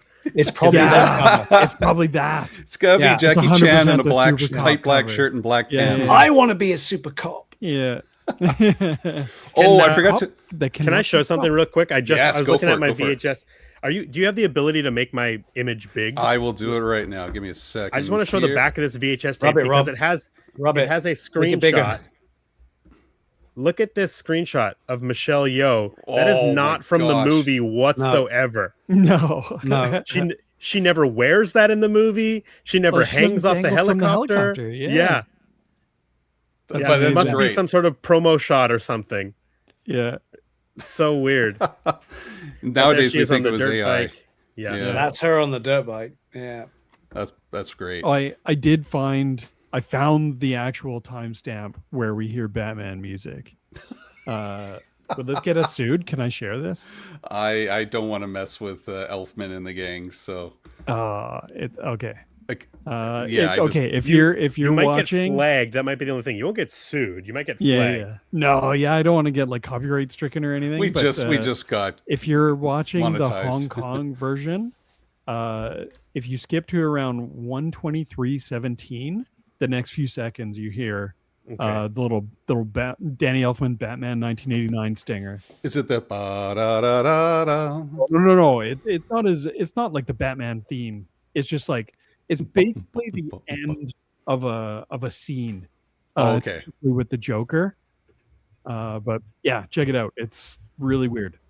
All right. So Dave says, Dave's Dimension says, I just love the soundtrack. So yeah, I'm guessing you watched the movie and said he was a roller rink DJ at the time. There you go. Right, there you go. So that makes sense. Forgot to mention, Jamie, in the intro, not only you have all this horrible Sega music happening and flashes of stuff, you also heard that very superficial Asian that sort of kung fu sound that they do on like to represent this is from the Orient, and he's it's just like. They threw that in there with Jackie's face, and I was sitting there like laughing my ass off. This is very Americanized. So Brandon, what are some things that you want to some fun facts about this movie that you want to throw at us that we haven't really discussed yet? I've been peppering them through, baby. Yeah, I know. You're that's why I love this. You're very knowledgeable about this movie. So, yeah, I mean, I love the fact that Michelle Yeoh was not a martial arts expert and didn't know how to ride a dirt bike until having to fight these people and jump a bike onto a train. In an interview, she talks about how the bike was too big for her, so she couldn't stop the bike on her own and stand there. So whenever she's about to do a take, they have to hold the bike until she's ready to go. So in her interview, she's like, I know how to ride a bike and now I know how to jump a bike, but I don't know how to stop a bike. Yeah, because when she gets on the bike, she literally jumps off, lands on it like horse style, and then just drives off. Yeah. Yes. So, it's such a cool shot. Yeah. She like comes and runs and jumps on that bike and takes off. It's awesome. Yeah. So that, I guess that could lead into stunts then. So like after every Jackie Chan movie, we are seeing what's going on behind the scenes. And with that one moment that Michelle Yeoh talks a lot about, where she rolls off the truck onto the car, and then we see her fall off, and Jackie just grabbing her, preventing her from falling on her head. But did you see what happened to the second guy? Yes. Yeah, he that guy to try to help too. Yeah, he stayed in hospital for quite a while, I think. Well, he's unconscious in that shot. When he falls off the top of that car, you see him hit his head, and then he is unconscious when the car pulls away. You see him laying there before everybody comes up to run him. Didn't he break or fracture some vertebrae? Because you see him tumble over, and I know he was in hospital for a while. I think he hits and rolls real hard on the back of his neck. In the interviews, they just said that he was knocked unconscious. Yeah, that's what they said in the interviews. But it was harsh, and it's just it amazes me that they do these sort of things. Yeah, I don't understand it. Like, how are they able to do this? Like, if you do this in America or something else, I mean, there's insurance issues, there's legal issues, but we're seeing them hanging from a crane, like 100 feet up, and the guy's like giving the thumbs up and pointing down, like, "Hey, look, I could die." It's just like, I don't know how they get away with this. Because they're not in America. Yeah. Well, and even in that blooper outtake reel, Jackie gets hit by the helicopter on the train while attached to the pole that he's hanging on. And part of the reason why it's so bad is that he is attached to it for safety, right? Then you see them they have to like cut him off of it, but he can't get away from the helicopter in time because he's attached to that horizontal pole. God. And there's blood all over his tracksuit, so he got hit hard. Again, shout out to physical media, but like these box sets and the police story, one of the special features is the blooper outtake reels without the credits over top of them, so you can just watch the full outtake reel on their own. Yeah, that's arguably the best part of Jackie Chan movies is the blooper outtake and fail reel at the end behind the scenes. That's what I used to love about Burt Reynolds movies, like Cannonball Run and all the rest of it. When they do the outtakes at the end, that was the fun part. Nice. Want to ask Brent? Sorry, go ahead, Jamie. No, you go first. As I was quickly going through IMDb and their trivia section, it's confirmed that they stole parts of Danny Elfman's score from 1989. That's crazy. Off your scene. Yeah, that's crazy. Want to ask Brandon, what is probably the most I don't want to say gruesome, the most dangerous stunt you've ever seen Jackie Chan do? The one that made you kind of what movie is it? There's one where he jumps onto a tree, and that's when he fractured his skull. Jumping onto a tree. Yeah, I can't remember what it is. Maybe it's like an armor of God or something. But yeah, he's out in the forest and he jumps onto a tree and he falls and he fractured his skull. That was the most dangerous. Rumble in the Bronx. I'm sure you guys talked about him breaking his ankle. Yeah, and then having to continue to do the movie. Yeah. Police Story, the first one, he jumps down a string of lights, like 3 stories, and he's breaking all of the lights as he's sliding down and burnt the palms of his hands. Oh my gosh. And that's the one where I think the story behind that one is they only had one shot to get it right. Like it was one take or nothing. And you watch that scene that's in the movie, he's crouched on top of the railing and you see him go, "Ah!" and then he jumps and it's him just psyching himself up to do it. It's incredible. Oh, good. Steve, I went to the kitchen just before the show, and I didn't have any socks on, and I stood on the round ball end of a pin in the kitchen, and holy crap, that hurt. That really hurt. I got his paper Right? cut one time between my fingers. Yeah. I Hey, used I to watched so hard, I Jackass. throw out my back. One time. Jackass It was did Armor worse. of God that Armor he of fractured God. his skull. The first one? Yeah.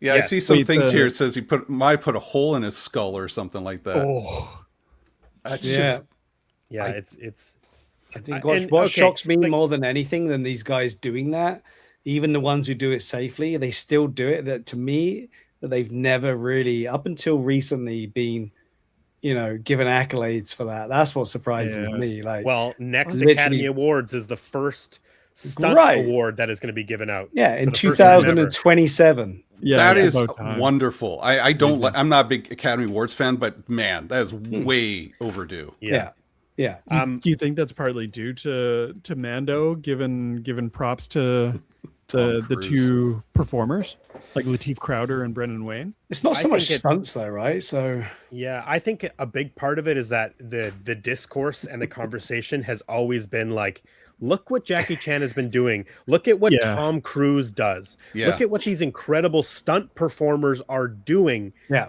They dude. need to be appreciated, right? Yeah. Like I can't remember his name, but Harrison Ford's stunt man.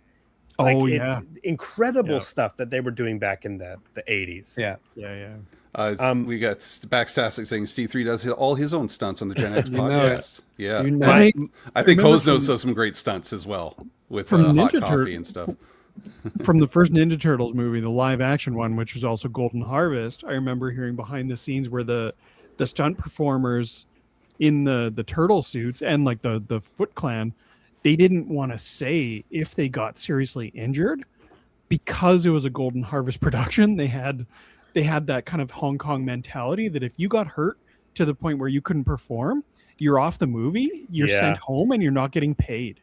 And that is part of the reason why Judith Hoag didn't come back for Ninja Turtles Yeah. 2, because she Yeah. didn't like the way that mentality was on the set. She didn't think they were 100%. being treated very well. And One of the original stunt performer for Raph, when he does the header into the garbage can, he broke his nose in that Oh. scene, and he got sent home. He's like, "You're done. You can't perform can't bleed. anymore." Can't Yeah. be bleeding. yeah, inside the suit. Come on, someone else has Right? to wear that. God. Yeah, exactly. Do we still see that mentality nowadays, do you, Brandon? No. Not really.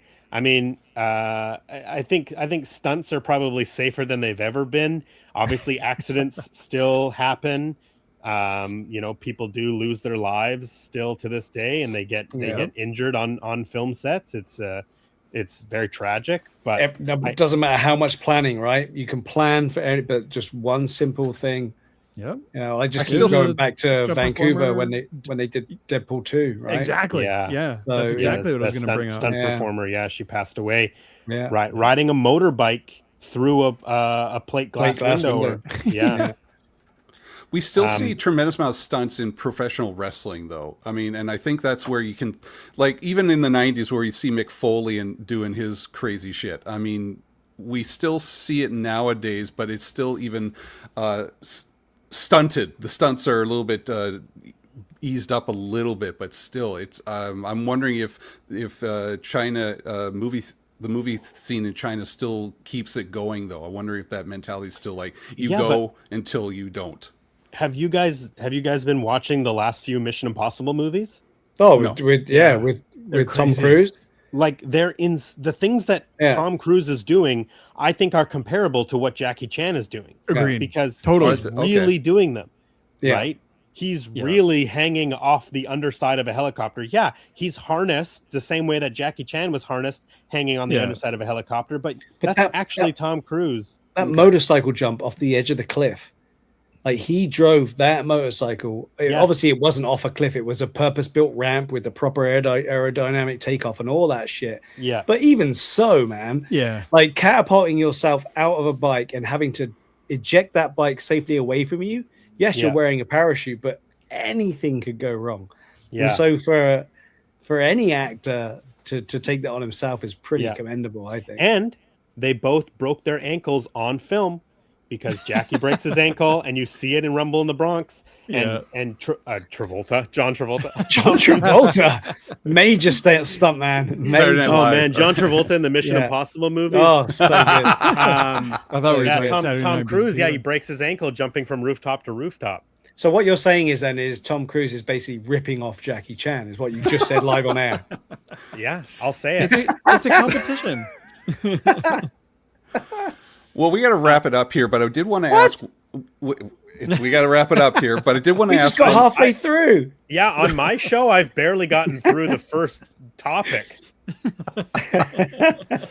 But I did want to ask you guys, where does this rank in Jackie Chan movies in general? Like, Brandon, you already said this. You think this? I believe you said that this is one of your favorite Jackie Chan movies.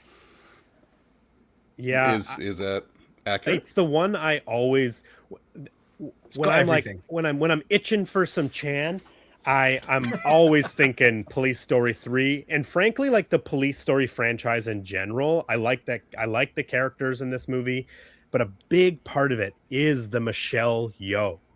I think she is so fantastic in this movie. And then, she goes on to have such a great career, and then ends up, Everything Everywhere All at Once is a film that I absolutely love.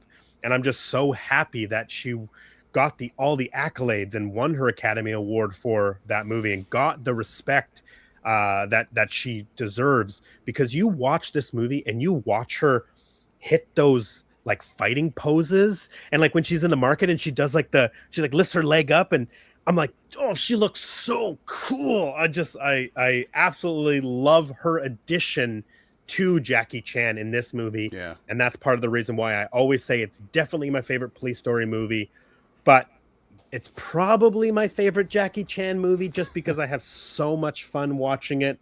Close second is Rumble in the Bronx, but more of that is just my obsession with the fact that Jackie Chan made a movie in Vancouver. Every time I drive in New West, right on, I think it's Water Street down near the water. Yeah, the parking garage. Yeah, every time I drive, I go, that's where he was. I do monthly improv shows down there, and that's the parking garage I park in. I drive in Nice. the side that you can see from the convenience store and that he climbs up. That's the parking structure that I use every time I'm out there. That's awesome. Jamie, where does this fall under Jackie Chan movies I'm that you've watched so far? I'm biased. I've seen a lot of them. Okay. Now I realize now that the vast majority of them have been the North American versions, which I feel like I need to rectify now. But I'm still biased, I think, just because of my favorites from back in the day when me and my friends just watched only Jackie Chan and like Chow Yun Fat movies. But yeah, Who Am I is still number one for me. This is a close second. Yeah, and that's one I haven't seen. It's in this. Really? It's in this new 4K box set, and Holy shit, yeah, I've never seen Who Am I? dude! Who am I so And good? then you're a fake fan, minus 20 points. But I've seen No, because Who Am I has man. doesn't Who Am I have the big rooftop slide in it? Yes. Yeah. So I've seen all the scenes. Yeah. I just haven't seen them together Man, in the I'm story. so excited for you to watch that movie, Brandon. That's awesome. Somewhere in the jungles of South Africa on Thanksgiving 1996, a multinational military unit named Special Force Unit ambushes. That's a great way to start. I love it. Dude, it's such a good movie. It's like the Bourne movies, but with Jackie Chan. It's great. Yeah, and this I one can't has wait for you both to watch that movie. both cuts on it. And Oh my God. the Hong Kong cut is, what would that be? It's 13 minutes longer. Sick. Oh man, I need to find that now. Steve 3, where does this rank in your Jackie Chan? List of For movies? me, Jackie Chan movies, I haven't. Again, they've amalgamated over the years. I haven't. I don't own them, and I don't rewatch them. Any of them at this point, I don't have. It was always Rumble in the Bronx for me. That's the one I always remember because I think that's the one I watched the most. But honestly, if you were to ask me, Supercop versus Police Story 3, Police Story 3 is where I would go because I watched both and I much preferred the undubbed version. It was just a different movie to me. It was it still had all the shit you needed, but it wasn't wrapped in candy floss and made to be a clown show. It was so much better. So yeah, depends on what you're asking me. I like how you said use the word candy floss. I think that's a very great, good way of describing the English version of this movie. I feel like I missed out, and I might have to. I will watch Police Story 3. It's a fun movie, and like good, like Brandon was saying, you get 2 for the price of 1 with this, and I think that's what makes it a winner. I think nostalgically and just from movies we've watched all through our lives, I think Rumble in the Bronx is the first one you go to. But honestly, after indulging this twice in a week, I would go with the undubbed version of Police Story 3. Yeah, and if you haven't seen Police Story 1 and 2, I can't recommend them more. Like, they're also great movies. Yeah.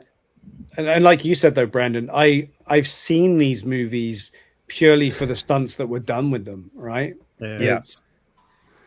And Bastastics is that's what we selling were it. The saying. original had drug-filled bodies, so you... Yes. Well, and drug-filled dead babies. and a woman overdoses in the Hong Kong cut, which I don't believe she does that in the US cut. Which one does that? When they go to the drug lord's house, there's a couple girls there and they're partying, but you see one of the guys like shoot her up like with heroin at the party, and then somebody comes up and is like, she overdosed, and then they take her out and then that's when they're like, yeah, we'll use her body to ship the drugs. You're like, whoa! Yes, oh my God, I did not get that. Yeah, you wouldn't have seen any of that. I think that's So what's good, man. I found weird about this movie, because it was good, but there was I found it like I remember writing a note here, like where is it? It's so much happening at once, and it's just like it's so up and down emotionally. Like there's times where Jackie Chan's all goofy and silly, and then it's got to be serious, then it's got to be goofy and silly, and then it's serious. I'm like, I can't.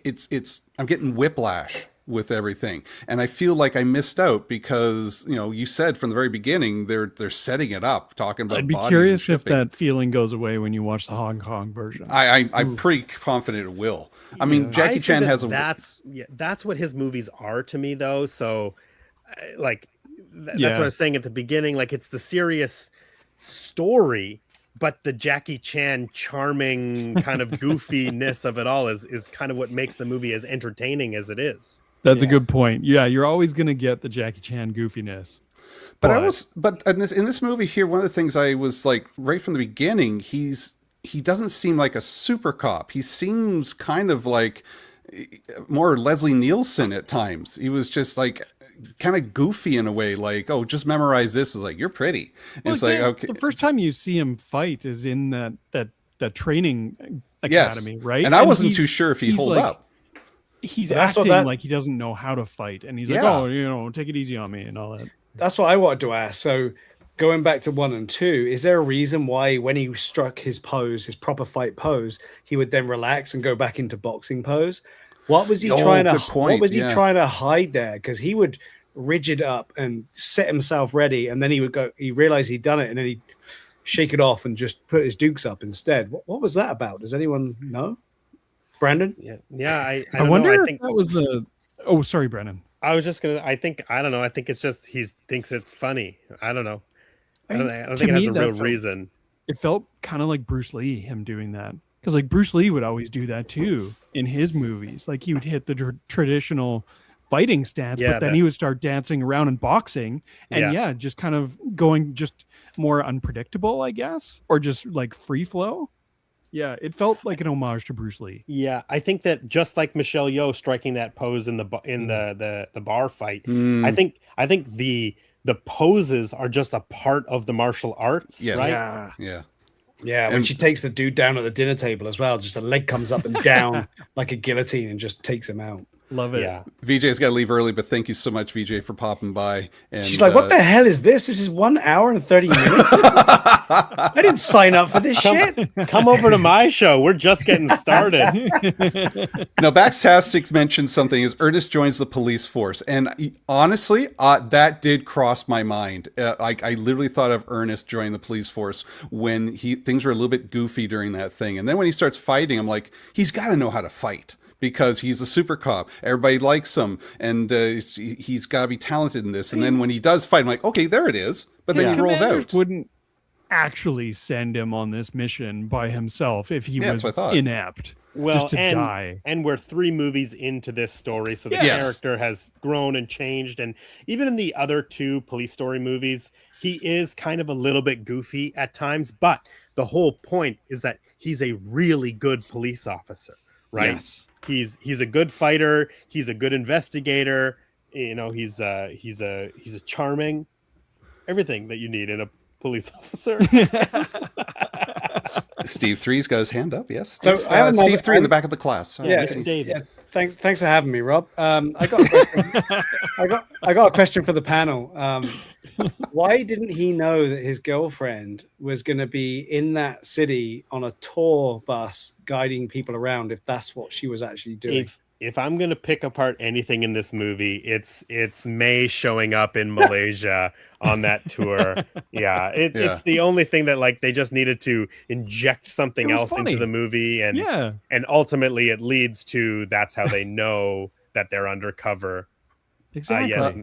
Yeah, they Steve 3 needed it to happen for the plot. Steve Do 3 you in the think back it has another do you- question. Do you think it should have kept his rating even though they put an old man in blue speedos full frontal on the screen?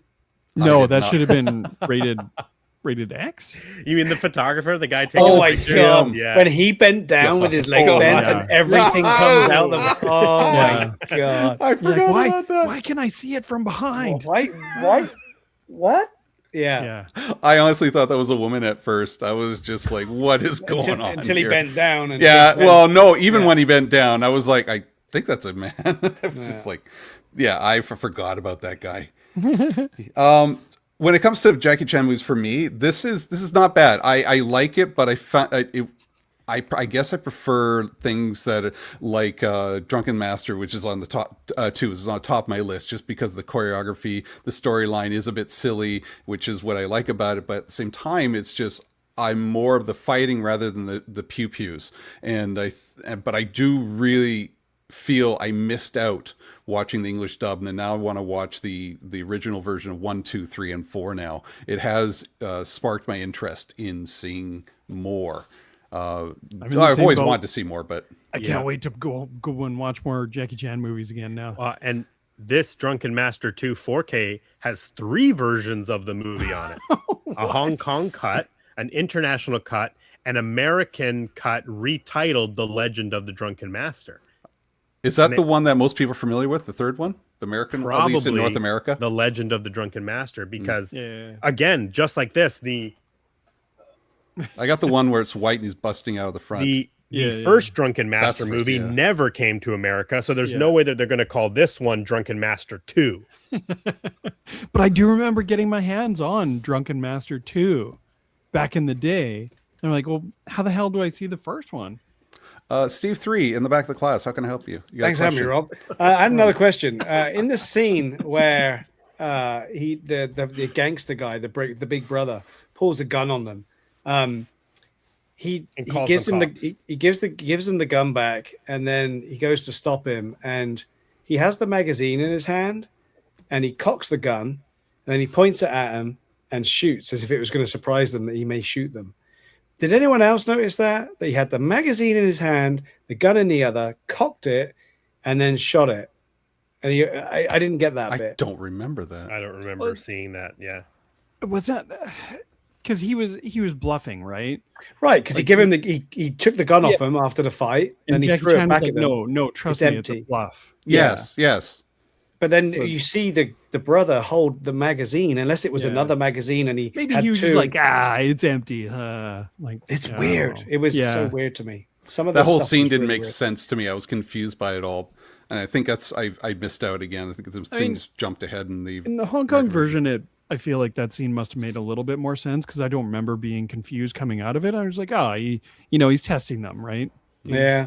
Well, and I he's think bluffing. that is for us as the audience. That's our initial like, oh, they've been caught. But then Yeah. it is just a Yes. trick that he's playing on them. Yeah. They don't get caught till later. I love the scene though where she's wearing the explosive bulletproof vest, and he doesn't know that it's explosive at this point. So he grabs her to put her in Yes. front, protect him. And she flips behind him, and she pulls his jacket up to hide her face, as if that's going to protect I him. love That the was so dialogue good. in that scene. I actually wrote that down. She's like, "Oh, I can't get hit. I'm wearing a dynamite vest." And he's like, "I can't get hit either." Yeah. Yeah. It's so funny. It's so good. It's good. The dynamic was fantastic. Yeah, it's so good, man. I know we could go on for another hour or two, but we do have to wrap it up. So we got to rank this movie. I will tell you, Steve Hosenose is ranking here because he couldn't make it, but he says I liked it even with the shitty dubbing. I give it a 7, and you all have to call me Panther from now on. So Done.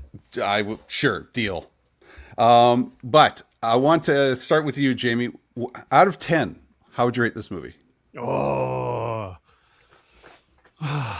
It's one of Jackie Chan's better movies, man. Definitely one of my favorites.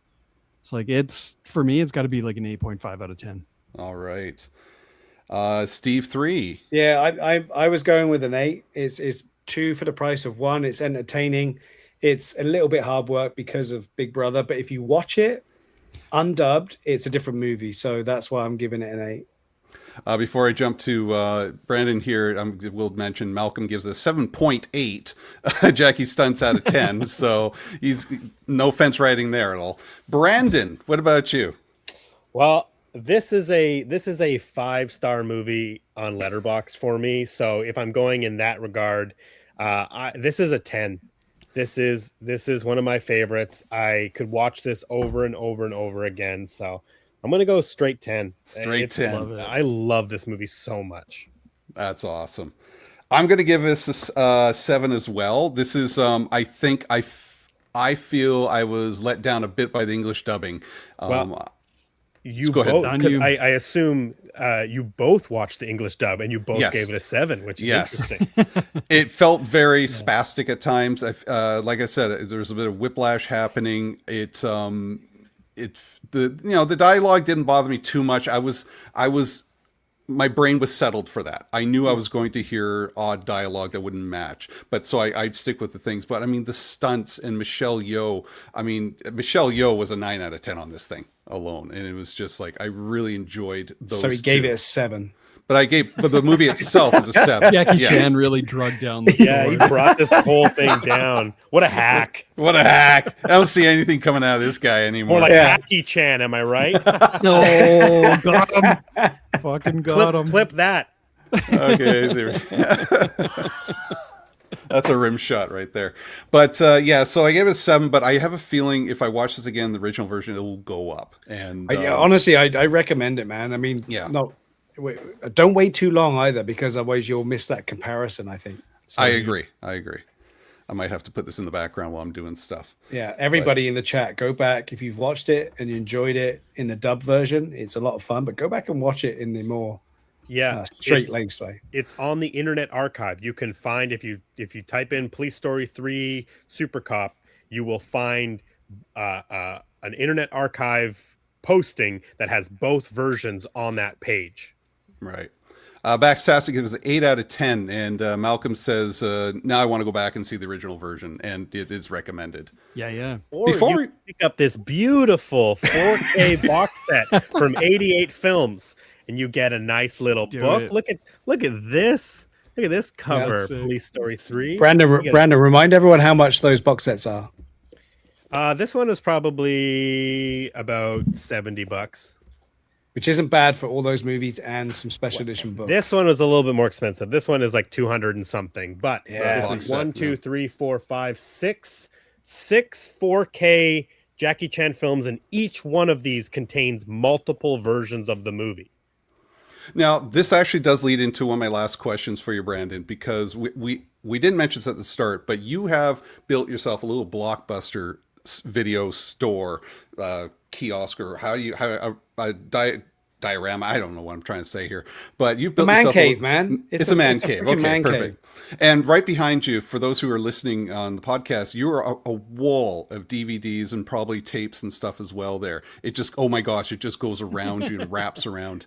So it's even on the other side. It's on my VHS tape. My God, look at all that. So I wanted to ask you, about the importance of physical media to you. Why do you collect movies? Why is this such an important feature for you? And Yeah. eventually, why did you build the Blockbuster? Do you have another hour and 40 minutes? Well, so physical media is my main collection. I collect a lot of other things. I love toys and props and, all the movie car stuff. But before we got into the movie car thing and BC DeLorean, I was buying movies and records and just all of that tangible physical media stuff. And it's because I love movies and I just wanted to see as much as I could. And, I discovered movies at like 13 years old. That's when I kind of knew that this is what I wanted to like. This was my first love.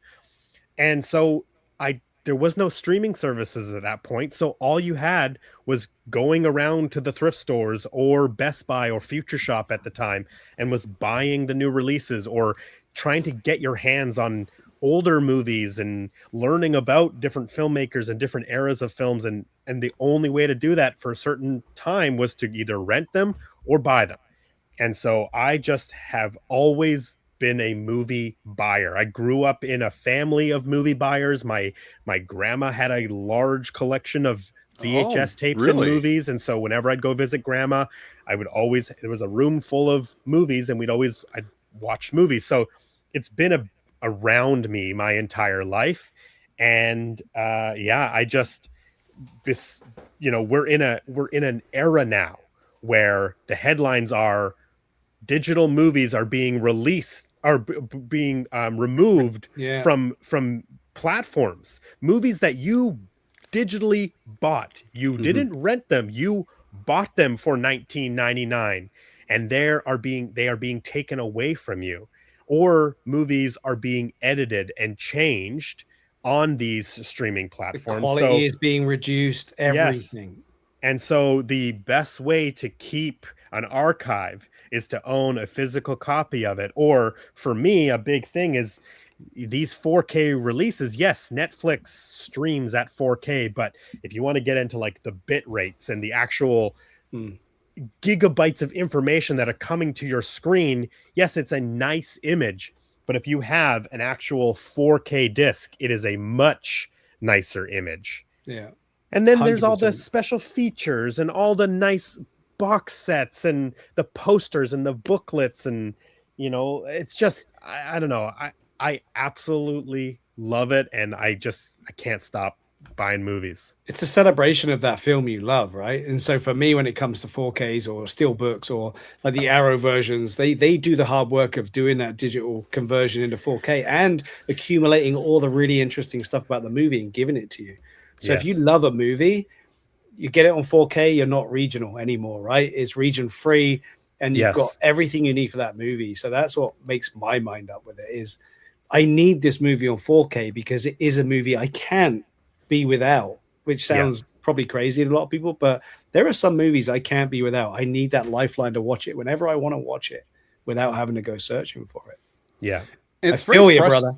It's very frustrating. Like even when it comes to music as well, like you buy something on tape and then you buy it on DVD and then you buy it on Blu-ray and then you've got to buy the digital media just to play it on something else. And then now they're just like, well, we're taking it back. And it's just like, I bought this thing 3 freaking times. Why am I buying it for a 4th time? But I also love the commentary that you hear in DVDs and Blu-ray that you don't get on streaming services and stuff. Yeah. But, and that's why I still, and I'm sure Brandon's the same way, but this is why I still have DVDs. Like Ali's like, hang on a minute, we got 3 copies of that. Yeah, but each copy may have something that you don't have on the other one. It's one of the behind the scenes or one of the special features. Yeah. I do double check all of those, but I'm at the point where like, I have so many that I can't keep everything. So like I have a 4K copy of Rumble in the Bronx now, right? Well, actually it's a 4K Blu-ray. Is it? Or maybe it's 2 4Ks. Anyway, 8Ks. But I don't need my Blu-ray of Rumble in the Bronx because all of the special features that are on my Bluray are ported over to this disc.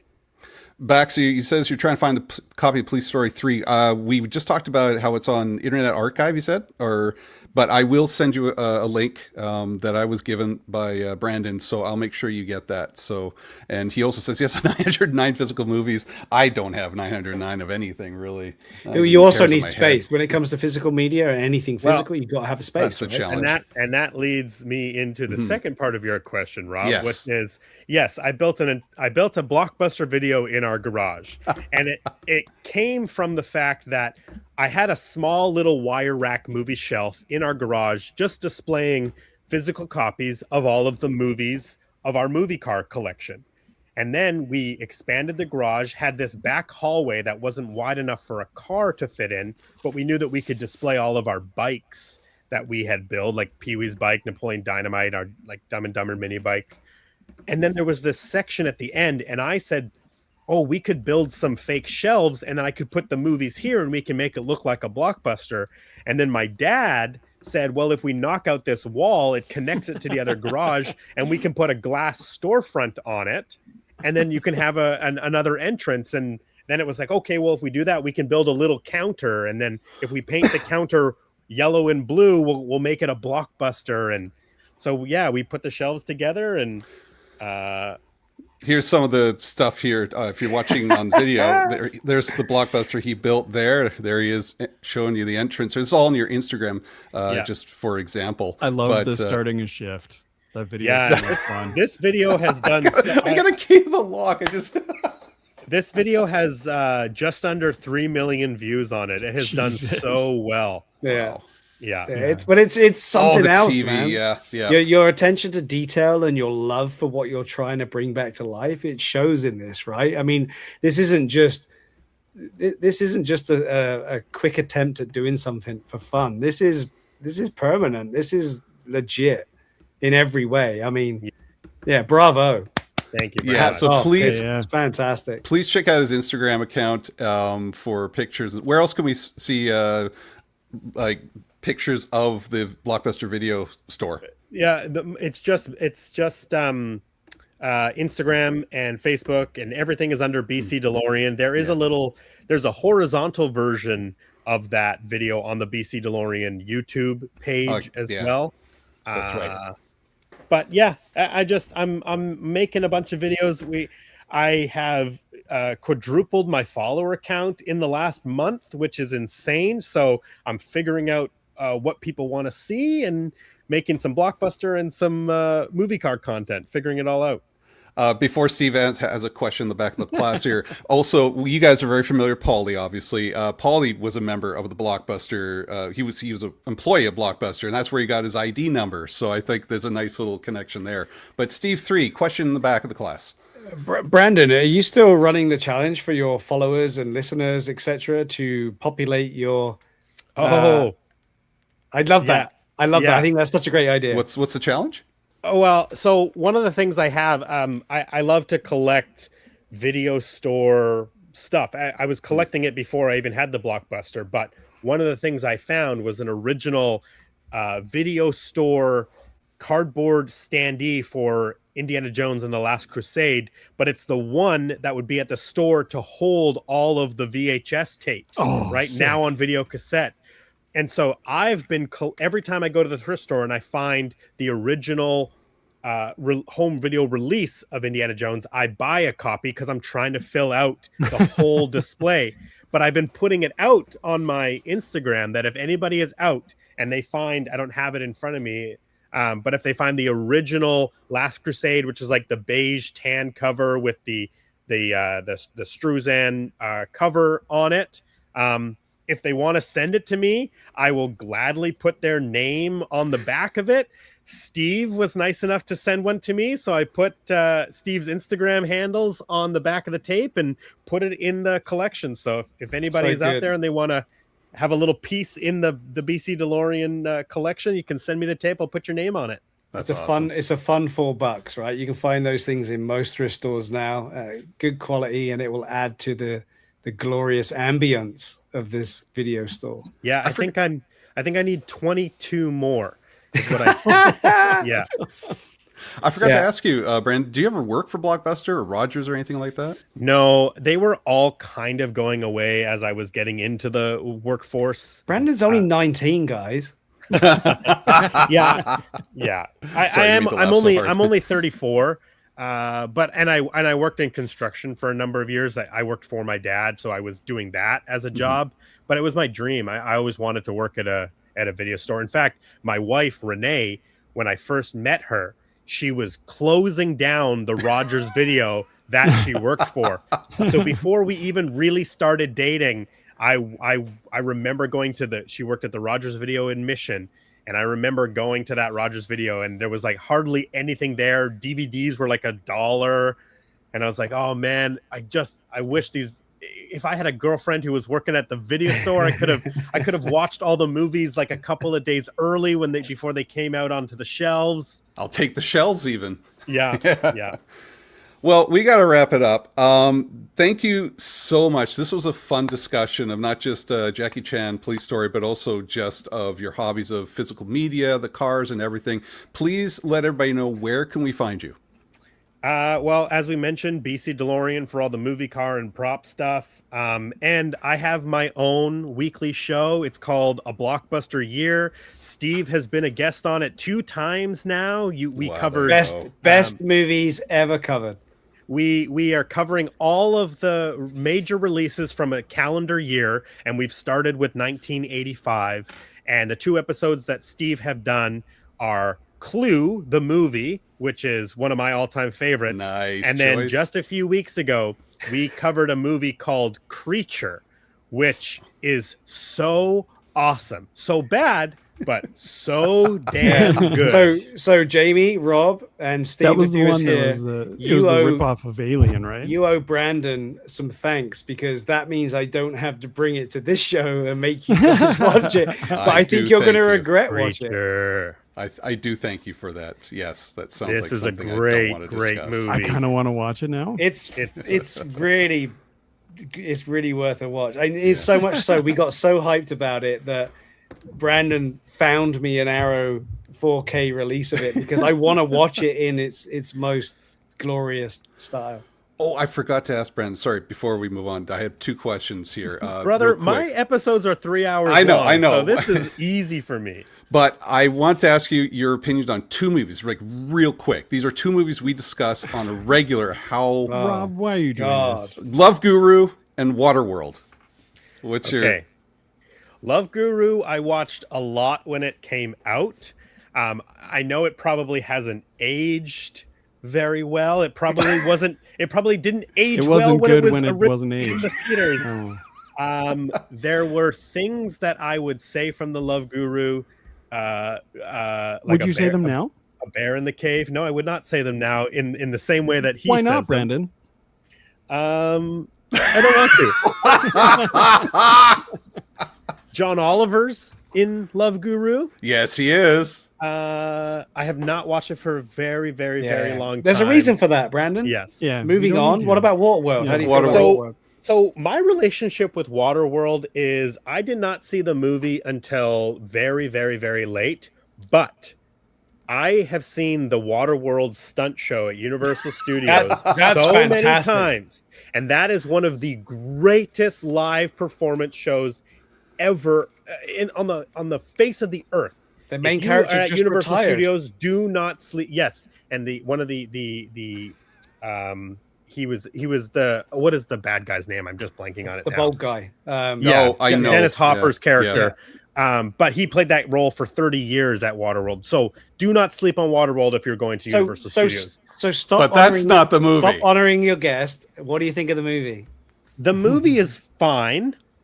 I'll take it. I'll take it. I'll take a fine. That's all I you're gonna like get, man. I love the production design. That is one of the things that I think is cool about the movie. Yes, I agree. Brandon just said he loves the pictures. Yes, That's what Brandon like said. milk. And Thanks. I don't know if people actually know this, and maybe you've talked about it, covering it on the episode. But the little girl in Waterworld is Deb from Napoleon Dynamite. Yes. A lot of people don't realize that. All right. I just had to ask those questions. But anyways, Steve 3, where can we find you? You can find me on Instagram, Steve3D. You can find me on Instagram on Shit's Back 'em Up a Far. You can go back and watch me on Brandon's show, Blockbuster Year. And obviously, you can find us here hijacking the show whenever Robson disappears for the random Thursdays.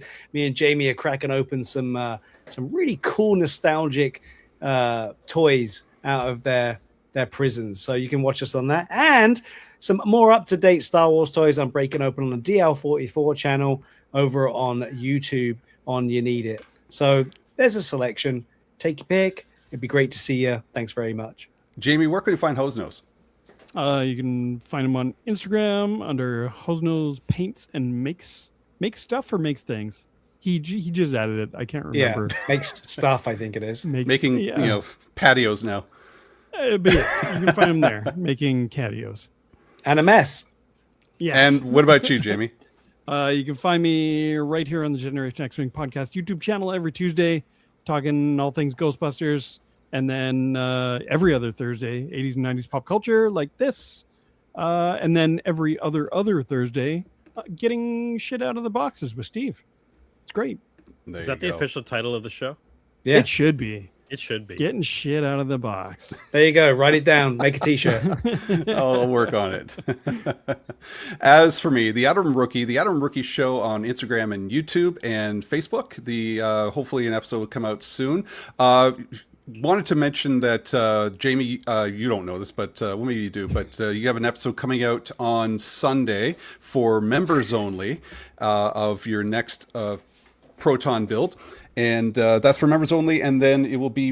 I think it's coming out tomorrow. And for the rest, so if you remember, you'll see it tomorrow. You get your facts straight, right? Yeah, sorry, it was. I was just editing it before we went on the show, and so I'm just getting my facts straight. But it'll be out tomorrow for members of the Generation X-Wing podcast, and for everybody else, it'll be released on Monday.